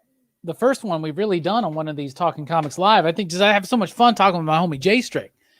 And I feel like, spending all this time talking about comics, I haven't gotten to chat with you too much. So how are you doing? In case you missed it, you're worth it. Hell yeah. Hell yeah. So what's up? Look at James. James says, chatting with the Army makes my day. Thanks, guys. Station, James. Oh, this is a good question. So let's go ahead and slam it on J-Strick. J-Strick, Sean asks, top story, top interior art, and top cover of the week. Top story would probably be the Red Mother conclusion. I agree. Top interior art. We'll probably agree on this one. Now I'm gonna switch it up. I don't want to agree with you. Ooh, mine's Dark Detective. Okay. I did like that freaking panel in Thunderbolts with the dragon eating them. top cover is probably Dark Detective. I love that cover, man. I'm with Mighty Morphin on that one. Oh yeah, that is a solid one, man. Homesick Pilots has some really good covers, including the variants. But yeah. Oh, by the way, did you read this young man's book? I did. I'm skipping Claremont's one shots. I feel like I'm going to buy that just to get him to fucking. It's got some really great artwork from Bill Sienkiewicz. Yeah. So I actually did Brian did the Brianiac pick this up? I got to ask him because he definitely wants to pick it up for that. It's all dumb though, but I definitely want to pick it up because you know that he's probably going to be coming back around here one day. You know, I'll have to do another fucking panel with him. There's Brian right there.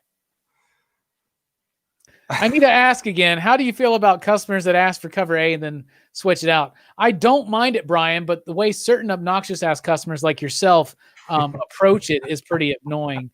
Brian, did you get this Chris Claremont book? Because it's got artwork by Bill Sienkiewicz that you'll like. But they only have cover C's left, so. Was Brooks in here? I don't know. Brooks is in here. He says, when we gonna play Magic, you scrubs? Bro, I'm busy like every single fucking night now. I got podcast appearances, live streams.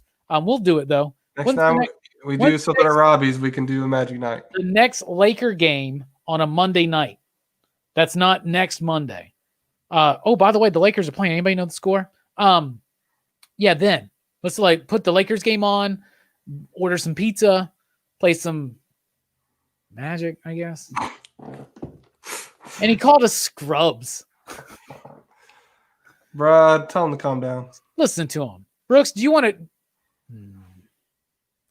Fable, you changed. You changed. Brooks, I'm sending you the link. You're not going to call me a scrub on the air and then not have to account for yourself. You must account for your sins. J-Strick, as we're waiting on Brooks, because when Brooks gets here, he doesn't like when we talk about sports. What do you think about the Harden trade? I don't like it. I guess if you're a Nets fan, you're like, we're going all in or nothing, you know? I thought they gave too much up, the Nets did, for they gave up Chris LeVert, who was he's like a 22-year-old shooting guard who's freaking solid. Like, he'll be an all-star. And Jared Allen, their big center, to do with he's got the afro. He's a beast, man. And they gave up a bunch of young players for a guy that's like 32, 33. Like, I say that like that's old, but NBA, that's kind of old. Like, you're getting, like, he's in his prime now. Like, he's in it. You know what I'm saying? Yeah. So like, it's really much, it reminds me of the Clippers thing. Like, they're going all in, you know? We'll see. I like it for the West. Do you for the West? Yes. Hear me out, because you've now eliminated one of the bigger top athletes in that division, so they're now in the East. Athlete, but not the top team, obviously. And I think but when you play the Rockets, now you're just like, oh, easy win. I don't know. I think maybe the Rockets got strengthened a little bit. Well, I think they didn't get really any good players because they got the LeVert guy and they traded him to the Pacers. And they got Oladipo. Well, what's it like with they're on a rebuild, okay? Yeah, 100%. But what's it like trying to do something with one of the best players in the league when he doesn't want to fucking be there? Oh no, they had no choice after last night. You know, You can't come out that anyone who does that on a sports team, they're going to get traded the next day. Because you're calling out the organization. Like, are you going to call my bluff, essentially, you know? Yeah, right? I got you. But Brian says cover A for life. Yeah, whatever. Yeah, whatever. Do you think that this is the Brooklyn's way and Steve Nash's way of being like, well, we're done with Kyrie? No, I mean they kind of went all in with Kyrie too, but yeah, but he hasn't went all in with them. No, he's He so hasn't come back yet, right? No, he's very wishy-washy. But he's human too. I try to think of the human aspect of it, but also he's getting paid millions of dollars to play basketball. And don't use something of national significance as your excuse and then get caught fucking like. Yeah, he was at like some party with his sister, and I was like, bruh. I don't know. I'm not trying to judge him either. Did they do this Harden trade, which they gave a lot up for this? Yeah. Okay. They really gave a lot up to Houston in particular, I think. Not just players, but like future picks. All their picks. Yeah, all their picks, like picks 5 years. and trade ups and shit like that. So there you go. We got Stokes in the house, by the way. Just tuned in, excited to see Dan Mora on Batman. Bruh, that was one of the few rare ones we sold out of. I'll make sure you get a copy, though. I know you're a big Mora fan. That's Kevin Stokes, the Kevin Stokes, by the way. Team Dog Shades aficionado and comic book artist, professional. Kyrie still selfish? I mean, I could say Harden's selfish. You could almost make the case that any of these NBA stars are selfish, right? Before we bring Brooks in, we're going to finish up this basketball talk. I'm not the expert. J-Strick out of the PCP Army, I considered the expert on the NBA. Okay. That's just me personally. Maybe some people have contention on that. Brooks hasn't watched an NBA game in 30 plus years until like the other week when he watched this boring ass loss of the Celtics to the Spurs. But I think that they're like, he's not committed. Harden fills in that gap because they've been sliding. The Nets don't have a great record right now. Yeah, they're 66. Yeah, so they're 5-5. So, or maybe it is 6-6. You're probably more right than me. Anyway, ladies and gentlemen, let me wait a second. It's Brooks. What up, Scrubs? You reading comics? I read a few. Did you read Haha? Yeah, I thought I liked it. Actually, I thought that was a very sad. I mean, yeah, 100%. It's sad, but it's kind of like not sad too. Yeah. I don't know. It's like I like the kind of brought out that internal conflict. Like should I be sad? But it's not sad, really. Have you ever read Ice Cream Man, Brooks? I have not, but I've heard you talk about it a lot. J-Strick, we got to get him on it now. I'm about to buy the trades. You can borrow them once I'm done with them. It's the same writer. I have the trades. So. Yeah. Well, I have weird stretch, dude. I have the first 3. Well, I got the first 5. Look, Brooks, everybody loves you. This is my future state beard. Oh, nice pun. Brooks asked if Blade still played for the Lakers. Cracked me up. Is Pulp a good Western comic? It's a good Western and a crime noir comic, so it's both. Look, Brian's trying to bait you. You didn't get cover A. You picked motherfucker. You picked it. Don't take the bait. Don't take the bait. If this doesn't, Brian, don't you have an interview with John Lees tomorrow? Yeah, we do. John Lees tomorrow. Yeah, that reminds me. Tomorrow, 3 p.m. Central Time here on Pop Culture Philosophers, me and Brian will be live with John Lees, the writer of Mountainhead, Sink, and Hotel. Friday night at 9 p.m. Central Time, me, Brooks, Dylan, Mike, and Jelani will be live discussing Josie and the Pussycats. And Saturday night, live on Dylan's Comics, I will be joining him for his second episode of Dylan's Horror Show, in which we talk about our favorite 80s horror movies, our favorite movie from each year in the 80s. That's going to be fun. Anyway, Brooks, what was your pick of the week? Best comic you read today? Spider-Man. Oh, fuck off. Probably Marauders, actually. I like that. I like that this issue of Marauders a lot, actually. I've been liking the post Ten of Swords direction of Marauders probably more than any of the X books so far. Kevin, we love you. Station. I haven't seen you in a few weeks, brother. Where you been? I hope you're doing. Come see us. He's been working on the art for that extinction stuff. Oh, He came in one day when you weren't there. Brooks, what'd you like about Marauders? I know you like the callback to the fight between Storm and Callista, right? Yeah, I like that they remembered that dynamic between those characters. I didn't realize that Callista was depowered. Yeah, she was one of the 198 or whatever, right? Yeah, I guess she was one of the M-Day mutants. The M-Day. The 198 were the ones that were left, right? Yeah. What a fucking dumb era of the X-Men. I'm sorry. Anyway, what else did you read? Did you like Sword #2, Brooks? I didn't pick up Sword. I missed that. Wasn't that a King in Black time? It was, but it didn't have the banner across the top, but it should have. I hated how I really liked King in Black #1 or Sword #1, and issue 2 went right into a King in Black tie-in and didn't get back to anything that I was interested in from the first one. But I thought Marauders was good. What else did you read, young man? Let's see. I already talked about. I read the Batman one. Dark Detective. Dark Detective. Garbage Day. Dark Detective is my favorite Future State book so far. Brooks hasn't read all of them.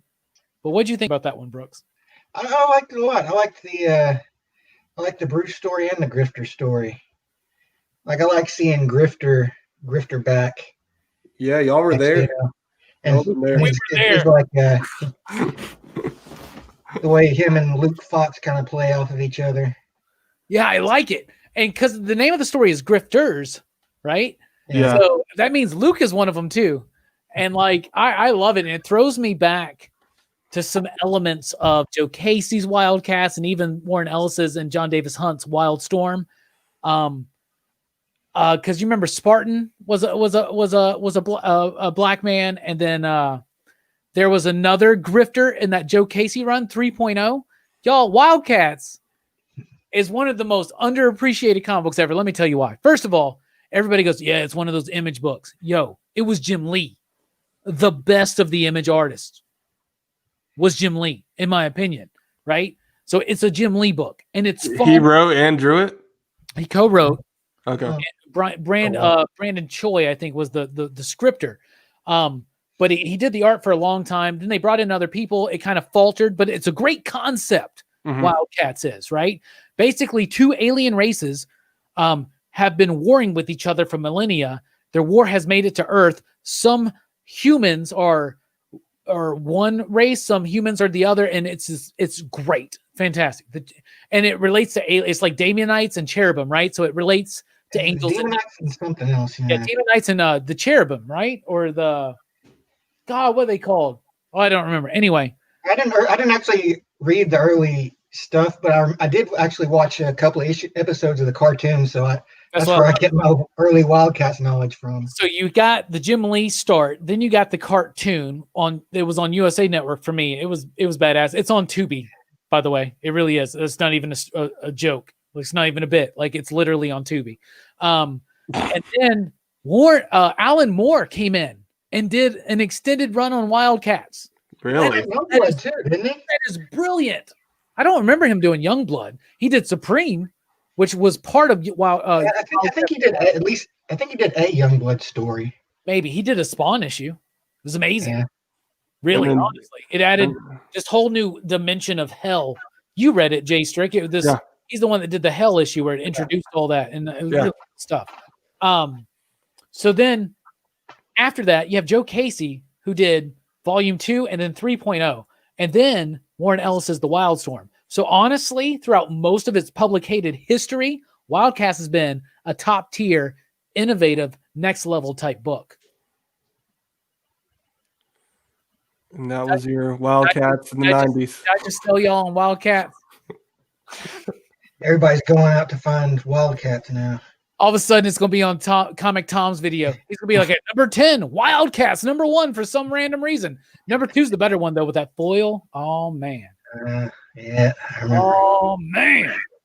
And then they reuse that foil for an issue of Quantum and Woody, which I loved. Y'all want to see some weird stretches? So, pausing for applause. By the way, we pause real quick for this station identification. All right. I got that in the mail today. I got Meteor Man on Blu-ray, y'all. Oh. I'm so damned excited. Brooks, by the way, we're covering this at the end of February. Oh. You remember this movie? Yeah, like it's been a while, but I remember I did watch it. Wesley Snipes is in this movie, man. Oh my it's like Eddie Murphy back in the day. You're going to love it, J-Strick. And here we go. You ready for this? This is my personal weirdest stretch of the day.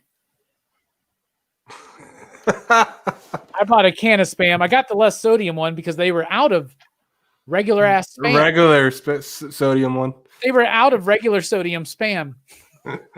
So I got this one because why don't you tell everybody what happened today, J-Strick, and why we're on this Spam stretch? Well, our toy collector guru, Mike the Voice, ordered some pops at the store we work at, and for whatever reason, one of the pops was a actual Spam, and it has like feet and it's wearing Converse and has eyes, and it's super weird. And so it got me and Robbie on a Spam kick. I used to eat that all the time as a kid. You just fry it. Apparently, people eat it raw. That's what Bills was telling me, and I'm like, that makes me uncomfortable. You shouldn't knock it. It's got its own key. But yeah, the pop is a can of Spam. But I got some eggs. I was like, why not? I'm gonna have some Spam. You gonna put in the air fryer? Ooh. You're on to something. I'm gonna look up in my Facebook group and be like, anybody ever fried Spam in the air fryer? You could get you a jar of Smuckers. You could have Spam and jam. Bro, that's how you know you're getting old, when you're in a Facebook group for air fryers. I know you ain't kidding, man. And looking up different and it was sauces you can collect. My sisters were like, you're right about these air fryers. Are you part of this group on Facebook? And I'm like, no, send me the link. Hawaiians do love Spam. Like, they really do. I was talking to J-Strick about that today. We like Spam. We're not hating on this. Like, we like it fried. I don't know about it raw. Yeah, you gotta fry it, bro. Oh, Stokes can't be done if we're talking about Jim Lee's Wildcats. Jim Lee's Wildcats was awesome. Brings me back. Got my number 1 signed by Jim Lee and Scott Williams. Bruh, that's dope. Bro, then he sold out. Stokes fucking knows everybody. You talk about Frank Miller? Yeah, I met him. Stan Lee? Yeah, worked with him. Whatever. Stokes is the best. And my only ever weird sighting in the sky was with him. Brooks, what else did you read? What do you want to talk about?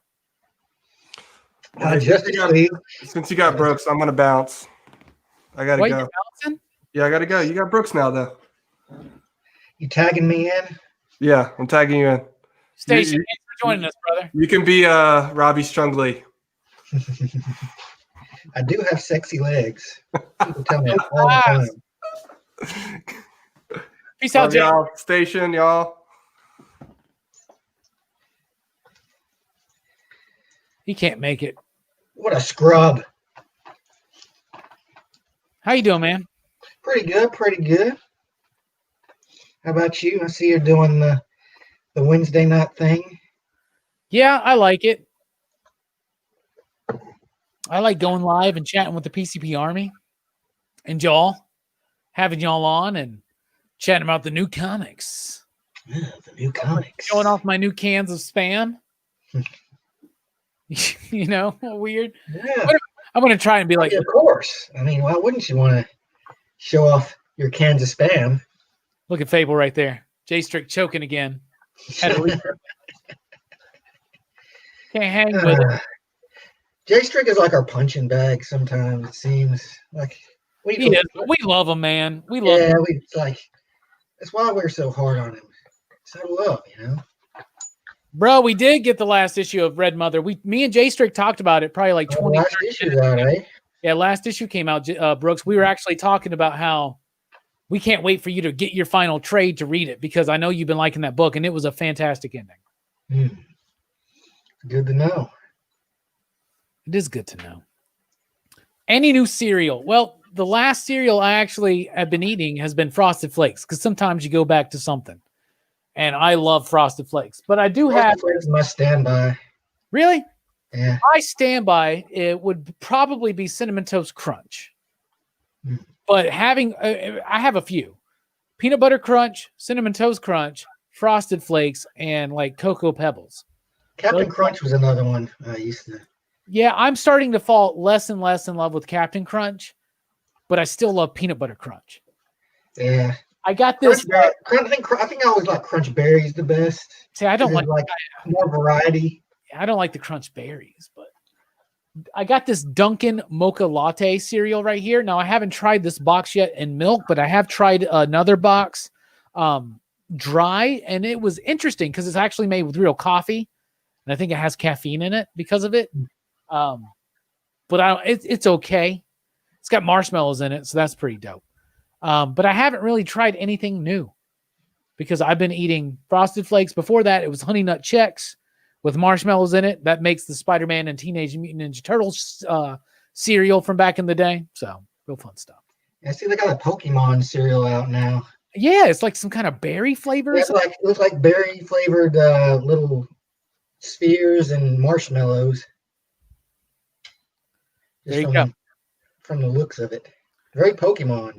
Fable says my fallback is either Peanut Butter Crunch or Golden Grams. Golden Grams is another fallback. That's a good one. That new retro recipe one is really dope. If you see the one that says the retro recipe is back, get that. It's really good. It's made with real honey. Honey Bunches of Oats is amazing. What about Total? Bro, Total is boring. Total like Frosted Flakes without the frosted, isn't it? Yeah, it is. It's like, okay. So I like Wheaties? No.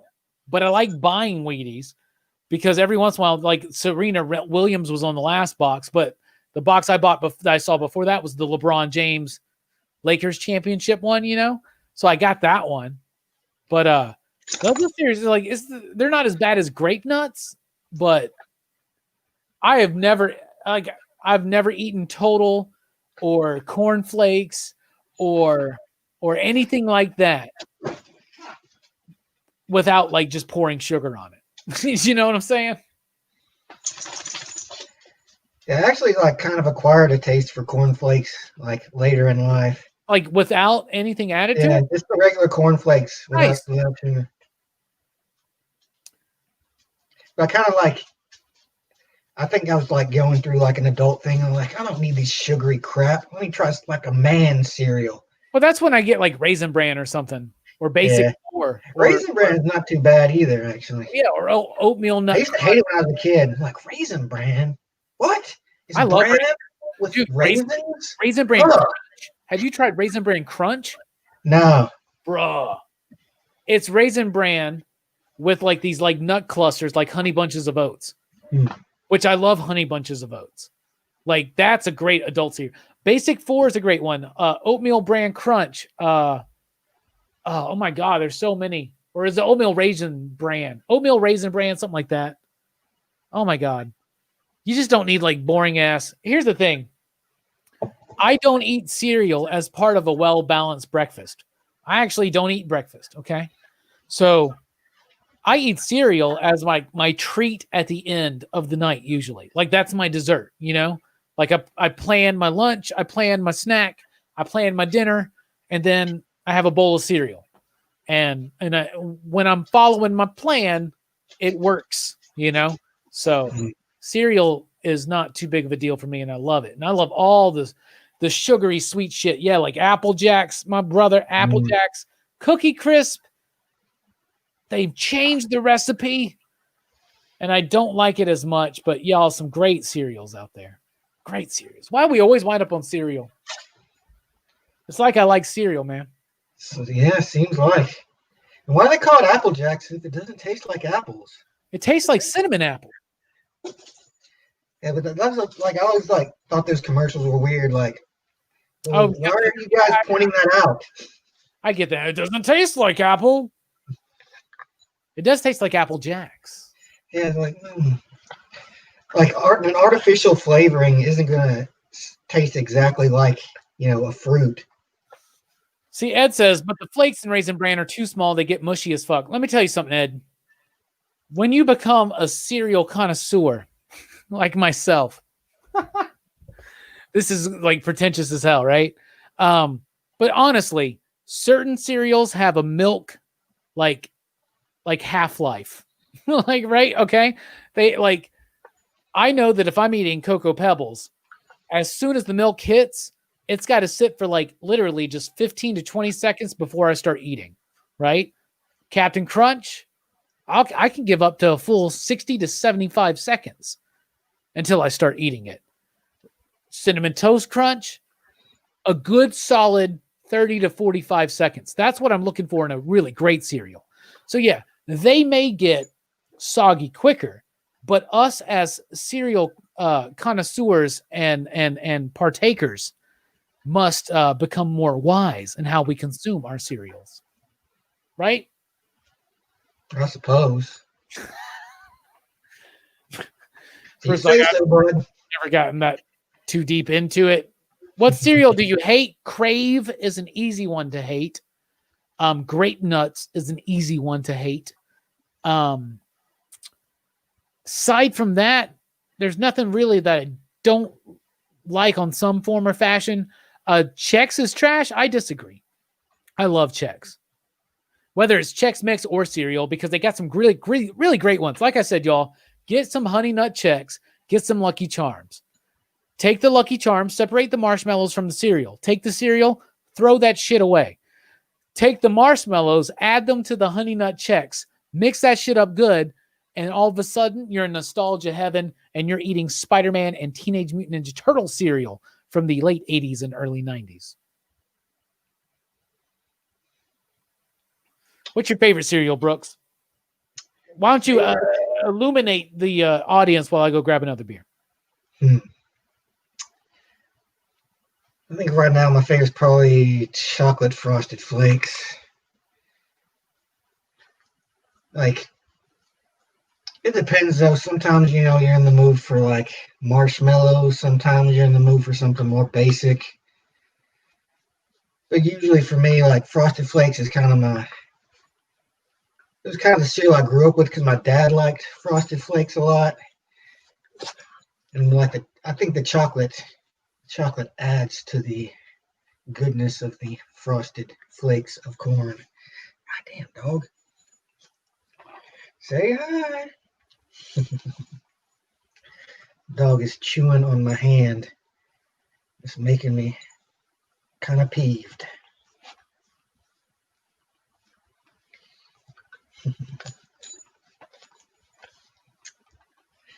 Favorite Sailor Moon character? Sailor Jupiter. She's the best one, I think. Just in my opinion, like everybody has, their own opinion on the subject. Unless, of course, you never watched Sailor Moon, I suppose. I agree that I'm the man. Thank you for pointing it out. You've just illuminated your wisdom for us all.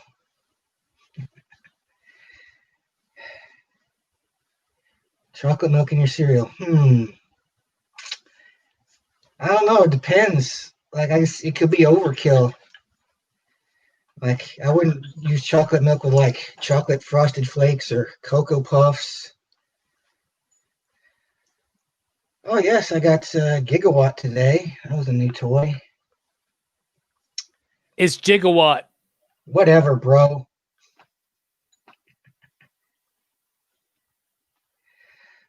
I actually don't have any sales. All right, I'm opening up this can of Spam, and I don't want to embarrass myself on the camera. You don't want people to see you opening the can? Not a can of Spam. Maybe I was doing other things. Anyway, Doing an instructional video. This is how you open a can of Spam. before you get to your new toys, I will definitely put chocolate milk in shit. Bruh, I am not ashamed to say that I have eaten Frosted Flakes with whipped cream and fucking chocolate syrup. Okay? I'm telling you, it's a dessert. Like, if you just gotta allow it. It's really good. Chocolate milk in certain cereals is really good. Cinnamon Toast Crunch has a variety. Chocolate Toast Crunch. Have you had that yet, Brooks? No. It's one of my new favorite cereals. It's fantastic. Brooks, is magic hard to learn? James asks you. Not really. I'm assuming he means Magic the Gathering because he didn't put the K at the end there. Well, one would assume, like, you know, I'm not known for my actual real life magic. That I keep a secret. True magicians keep it secret. A magician never reveals. It's an illusion, Michael. It's not a trick, Michael. It's an illusion. I've made a huge mistake. But yeah, magic actually isn't that hard to learn. Like, the basic rules are actually pretty simple. The thing about magic that makes it kind of harder is that for every rule in magic, there's a card that breaks that rule. And like, they're always adding new kind of card mechanics and stuff and like combos. So it's like, it's not hard to learn, I don't think. I learned it like, we had like a couple of teaching games with you, and I pretty much had it figured out for the most part. But like, you always learn. It's also one of those games where you're always learning, like, you'll run into a new problem every once in a while. Like, oh wait, how do you know, like, what's the rules regarding this? And you don't really know. But, you know, it's not that hard to learn, really. Yeah, it's not. And you're right. Like, I actually got you into it, didn't I? Yeah, you did. Yeah, I think about that. That's funny because Brooks has stayed into it and I got out of it. But now Brooks is luring us back because he wants to play me and Strick some casual. And I love playing that casual around the table at home kind of magic. Ed asked a really crazy question. Do you have a Black Lotus, Brooks? I do not. If he did, he'd probably sell it for some and buy it. I'd sell that motherfucker in a heartbeat. Like, you know how many fucking common white decks I can make with this? Brooks, explain your level of play. Brooks is not a competitive player, but Brooks is, to me, one of the best players. He's not the speculator. He's not the competitor. He's the casual reader. Yeah, I never think like I just have a love of the game. Like, I just love to play the game, you know, especially with my buddies, you know. I just like deck building is like something that I really enjoy. That's why I keep buying cards, even when I'm not playing as much. I'll keep buying cards because I just love building decks. Like, I built a new deck from that box I bought a couple of weeks ago that I haven't tried yet. I haven't had anyone to play it against. But yeah, like, I love building decks and then like seeing them play.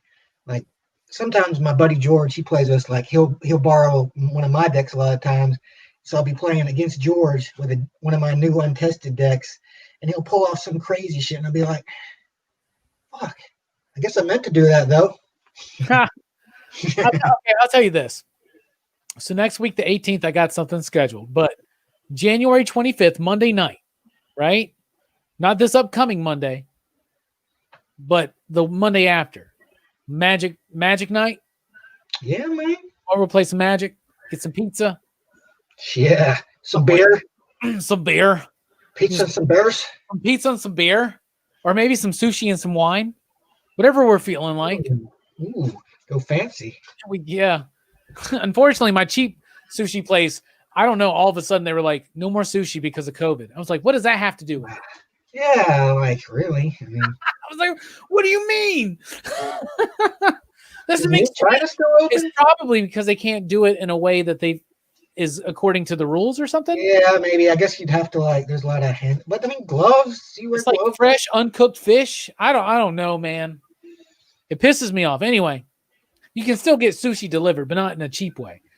I like cheap sushi because I like wasabi more than anything. Anyway, Magic is fun. And Fable had a comment. Yeah, he's like, I played Magic the first year it came out. Once I figured I had to spend money to get better cards, I dipped. Was too poor back then. And even now, let's be honest, Fable, all of us are too poor to keep up with Magic. okay, and have the best decks at all times because it's ever evolving, ever changing. That's one of the fun things, right, Brooks? But the Yeah. thing is, Brooks doesn't play at that competitive level. So, for instance, when I was playing, I did build what would be a competitive deck. I built the Legacy Merfolk deck at the time. I don't know what it's considered now, but I have since sold it. But Brooks hated playing that deck because it was designed to The win, game was over in like 3 turns. right? I hated that. Like, Brooks- like not playing the game. Yeah, Brooks likes Not playing the game right.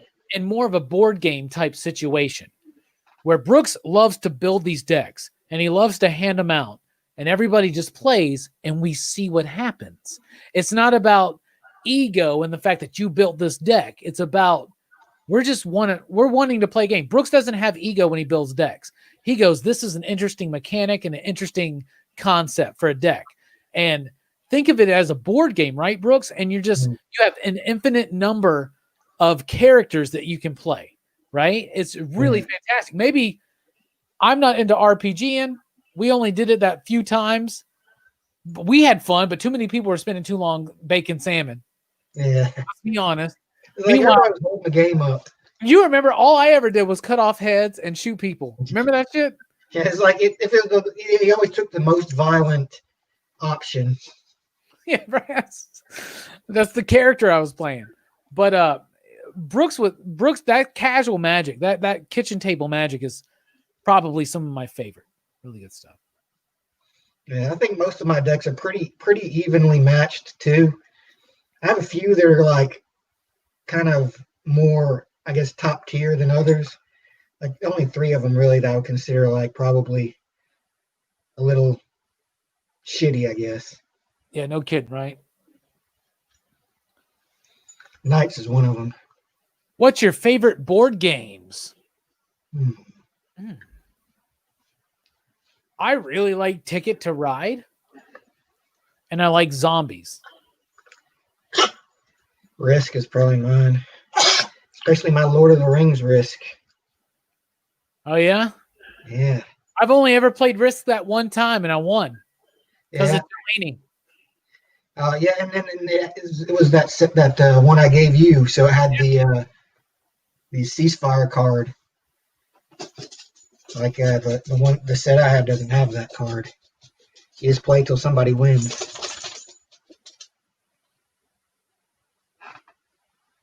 Yeah, I remember you got pissed because I basically manipulated Jelani into causing me to win. Well, we were both just beating the fuck out of Jelani.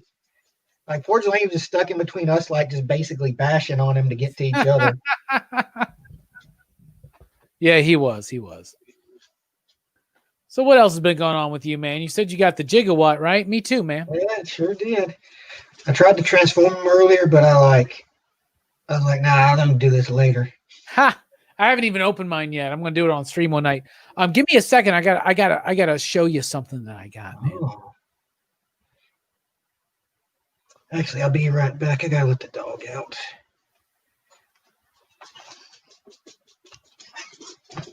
All right.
So I came back on and I had to get set up, and I just heard that Brooks was off, but I could hear his mic still on. I just heard him go, fuck.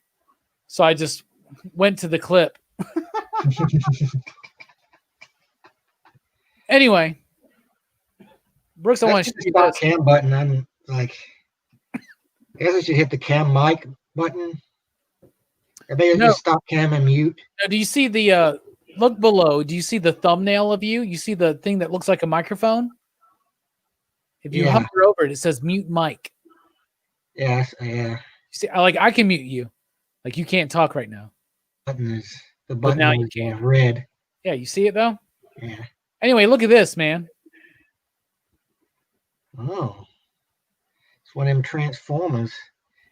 Yeah, it's from the War of Cybertron, so it's like it goes in line with all the Earthrise stuff I've been collecting.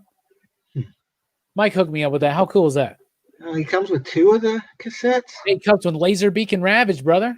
Oh, man. I know. It only came with 1. I know. Right? Anyway. Yeah, so I guess we're here at the tail end of this, but we're having fun and we're just chatting. So what do y'all want to chat about? Let us know. And Brooks, I want to know this. You told me that you were, Travis won the Kanto trade from Everything Comics. That's awesome. That's a great book. Brooks, did you get to chance? Because I noticed you gave me back my Buckaroo Banzai today. Yeah. Did you have a chance to rewatch it? I did, actually. What did you think? I liked it a lot better on the second viewing because, like, a lot of the information that I had from the first viewing was helpful in, like, me just actually paying better attention to what was going on. Like, I wasn't trying to, like, figure out what a character's name was or what this character's relationship was, to him. Well, like, so I could focus more on the story. There's still, like, a few parts where I'm like, wait, how did that happen? But overall, I think, like, Buckaroo Banzai was definitely better on the second watching. I'd probably give it 4 or 5 now. I'm glad that you liked it, brother. I really am. That sucks. Like, that would have been such a good franchise if they could have, done it right. Well, here's something crazy because we just covered this, right? And we were talking about how they needed to expand on this world. And then lo and behold, just yesterday, they announced that Dark Horse Comics is publishing a novel by the screenwriter of the original Buckaroo Banzai movie, a novel of the sequel, Buckaroo Banzai Against the World Crime League. Mm-hmm. So he's finally doing the novel and hopefully more, right? That's super cool. Yeah. Be worth checking out, maybe. Worth checking out. Comic book guys and Buckaroo Banzai fans. He says like a regular book, a novel. Yeah. Oh, still. Is a regular book, a novel. How's the super chat progress going for Dracula? I don't know. I actually have to tally that up, but it seems like I don't know the numbers, but A Tomb of Dracula, unfortunately, right now, number 10 is way too expensive. So I guess we're getting there, but I know we're at least like 200 into it. But we shall see how we progress because certain funds, mostly Patreon, get funded to other things. But then we did a $50 super chat for Dylan's StreamYard for Dylan's horror show. But I think we're like 200 through. But right now, the lowest quality one I can find is like $400 to $500. And you don't looking for First Blade? First Blade, man. But it's the worst time to fucking look for it right now. But it's even going to get worse the closer we get to that movie. So PCP Army is the one that started the whole Tomb of Dracula thing, not me. I just wanted to get like another toy. Don't you have enough toys? Yeah, don't you? Never. What did you pick up this week? You said the Gigawatt. Anything else? Oh, yeah, I got that Aragorn, too. Actually, I had him right over here somewhere. Yeah, here he is. This fucking guy. I need to get a sword that fits in his hand. I need to get him a ranger sword, or maybe like a bow. This thing is cool, man. He's got the whole outfit. Like he's all weather worn. Strider, man. Yeah, Strider. Fucking Strider. Where's his sword, though? It didn't come with the sword. Yeah, there's no sword, but like, No sword that we got with it. No. yeah. You need a pretty sizable sword to fit his hand, I think. Or into scale to him, you know. Yeah. Haha did come out today. We talked about it. It was my pick of the week. It was Strickland's pick of the week. It was Jim's pick of the week. And Brooks really liked it as well. So yeah, it did come out this week. Have I seen the Blade variant for the upcoming Avengers? I did. It looks cool. It really, really honestly does. So there you go. All right, Brooks, anything else going on in your life? You've been watching any shows? Shows like I got started on Curb Your Enthusiasm, but I'm kind of fallen off it the last couple of days. I might get back into it. Yeah. For a while. I need to watch those She-Ras eventually too. Oh yeah, man. The old school She-Ra you got. Yeah. But not too much. I've read that Savage Avengers trade, that Volume 1 trade. Oh, you read it already? Yeah. So, Brooks heard me describe Savage Avengers as the Roadhouse of Marvel Comics right now. So yeah, that's pretty accurate, I think. You came in today and you picked up the first trade, and what'd you think? I liked it. I mean, it is like you say, it's kind of dumb, but you know, it's a very fun comic book, and all these characters that are the way they interact with each other, especially like Conan and Wolverine. Like they have this kind of he loves his sneaky blades. Yes. And I love when he swings Wolverine around to cut up the ninjas and shit. Yeah. Yeah, it's just a great fun book. I'll probably how many issues are they planning to do of Savage Avengers? Oh, it's still going, man. Yeah. But yeah, I'm definitely gonna pick up the next couple of trades, I think. The second trade of it. Yeah. Hey, we got a super chat, so you know what that means.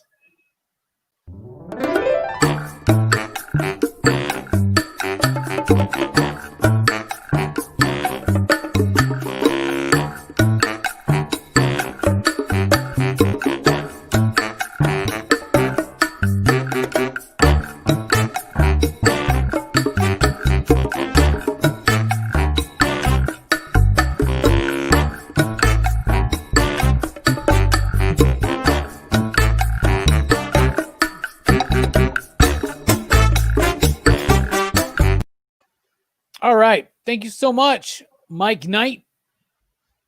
So, Brooks, you watched Josie yet? I have not. I'll probably watch it either tonight or tomorrow night, depending. Maybe tonight, actually. Do remember, everybody, that tomorrow afternoon, 3 p.m. Central Time here on Pop Culture Philosophers, me and Brian will be joined by John Lees, the writer of Mountainhead, Sink, and Hotel. It's live here on the channel. Speaking of live here on the channel, Friday night, 9 p.m. Central Time, PCP Movie Night, Josie and the Pussycats. And then over at Dylan's Comics, Saturday night, I'll be joining him for the second episode of Dylan's Horror Show, where we're talking about our favorite 80s horror movies. Damn, that was like an epic triple plug you just did there, bro. Yeah, man, that's what we do. You'll be on one of those shows. Which one? Josie. And Stefan says, du jour means friendship. Now, Brooks has seen Station. Brooks has seen Hotel Was Awesome. I cannot wait to talk to John tomorrow about Hotel, Sink, and Mountainhead. Mountainhead, which came out in trade. Have you read Mountainhead yet, Brooks? Yeah. Bruh, I got to get you on this book right here. Mountainhead. So freaking good. Lovecraftian, body horror, psychological terror. Du jour means friendship. Now, Brooks remembers when Josie and the Pussycats first came out because I was obsessed with this movie from release. I still, for instance, tonight, I plan on watching it as soon as I'm done here. I plan on watching my original DVD copy of Josie and the Pussycats. You still have your original copy. Original. It's never been released on Blu-ray. Brooks is going to watch it on HBO Max. Yeah. which is in HD. So he's got a one up on me. So did J-Strick. So if you have HBO Max, you can watch it there. But man, I am very excited. So, but Brooks, you remember my obsession. You and Jelani have a different perspective on this than me. What do you think? What's your recollections of Josie and our interactions with it? Well, I remember like we all liked it. Like I liked it. I thought it was a good fun movie. But you really liked it. Like you especially like you had the soundtrack. Like you were all in on Josie and the Pussycats. Well, yes. I was also a big fan of Letters to Cleo. So like Kay Hanley doing the music and the voice of Josie singing is already a dream come true. You know what I'm saying? So I feel pretty good. Transformers is next Friday. So Transformers 86 is next Friday. You excited for that one, Brooks? Yeah, man. Like I said, I've never seen that movie actually. I've only heard tell of it. Eric asked, more podcast, Robbie? That X-Men one was fire. Weren't you on the X-Men one, Brooks?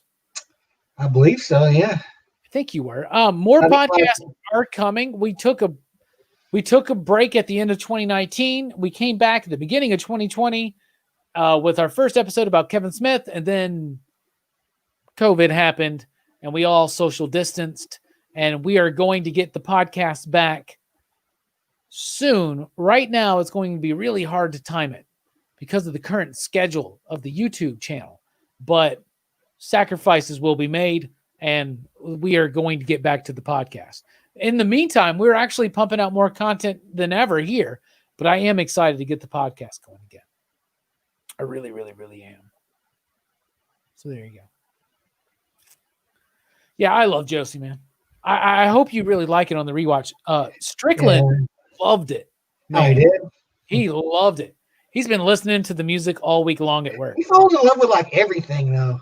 He does. He told me, he goes, this is the best movie soundtrack ever. I was like, you literally said that about Lost Boys, Bill and Ted.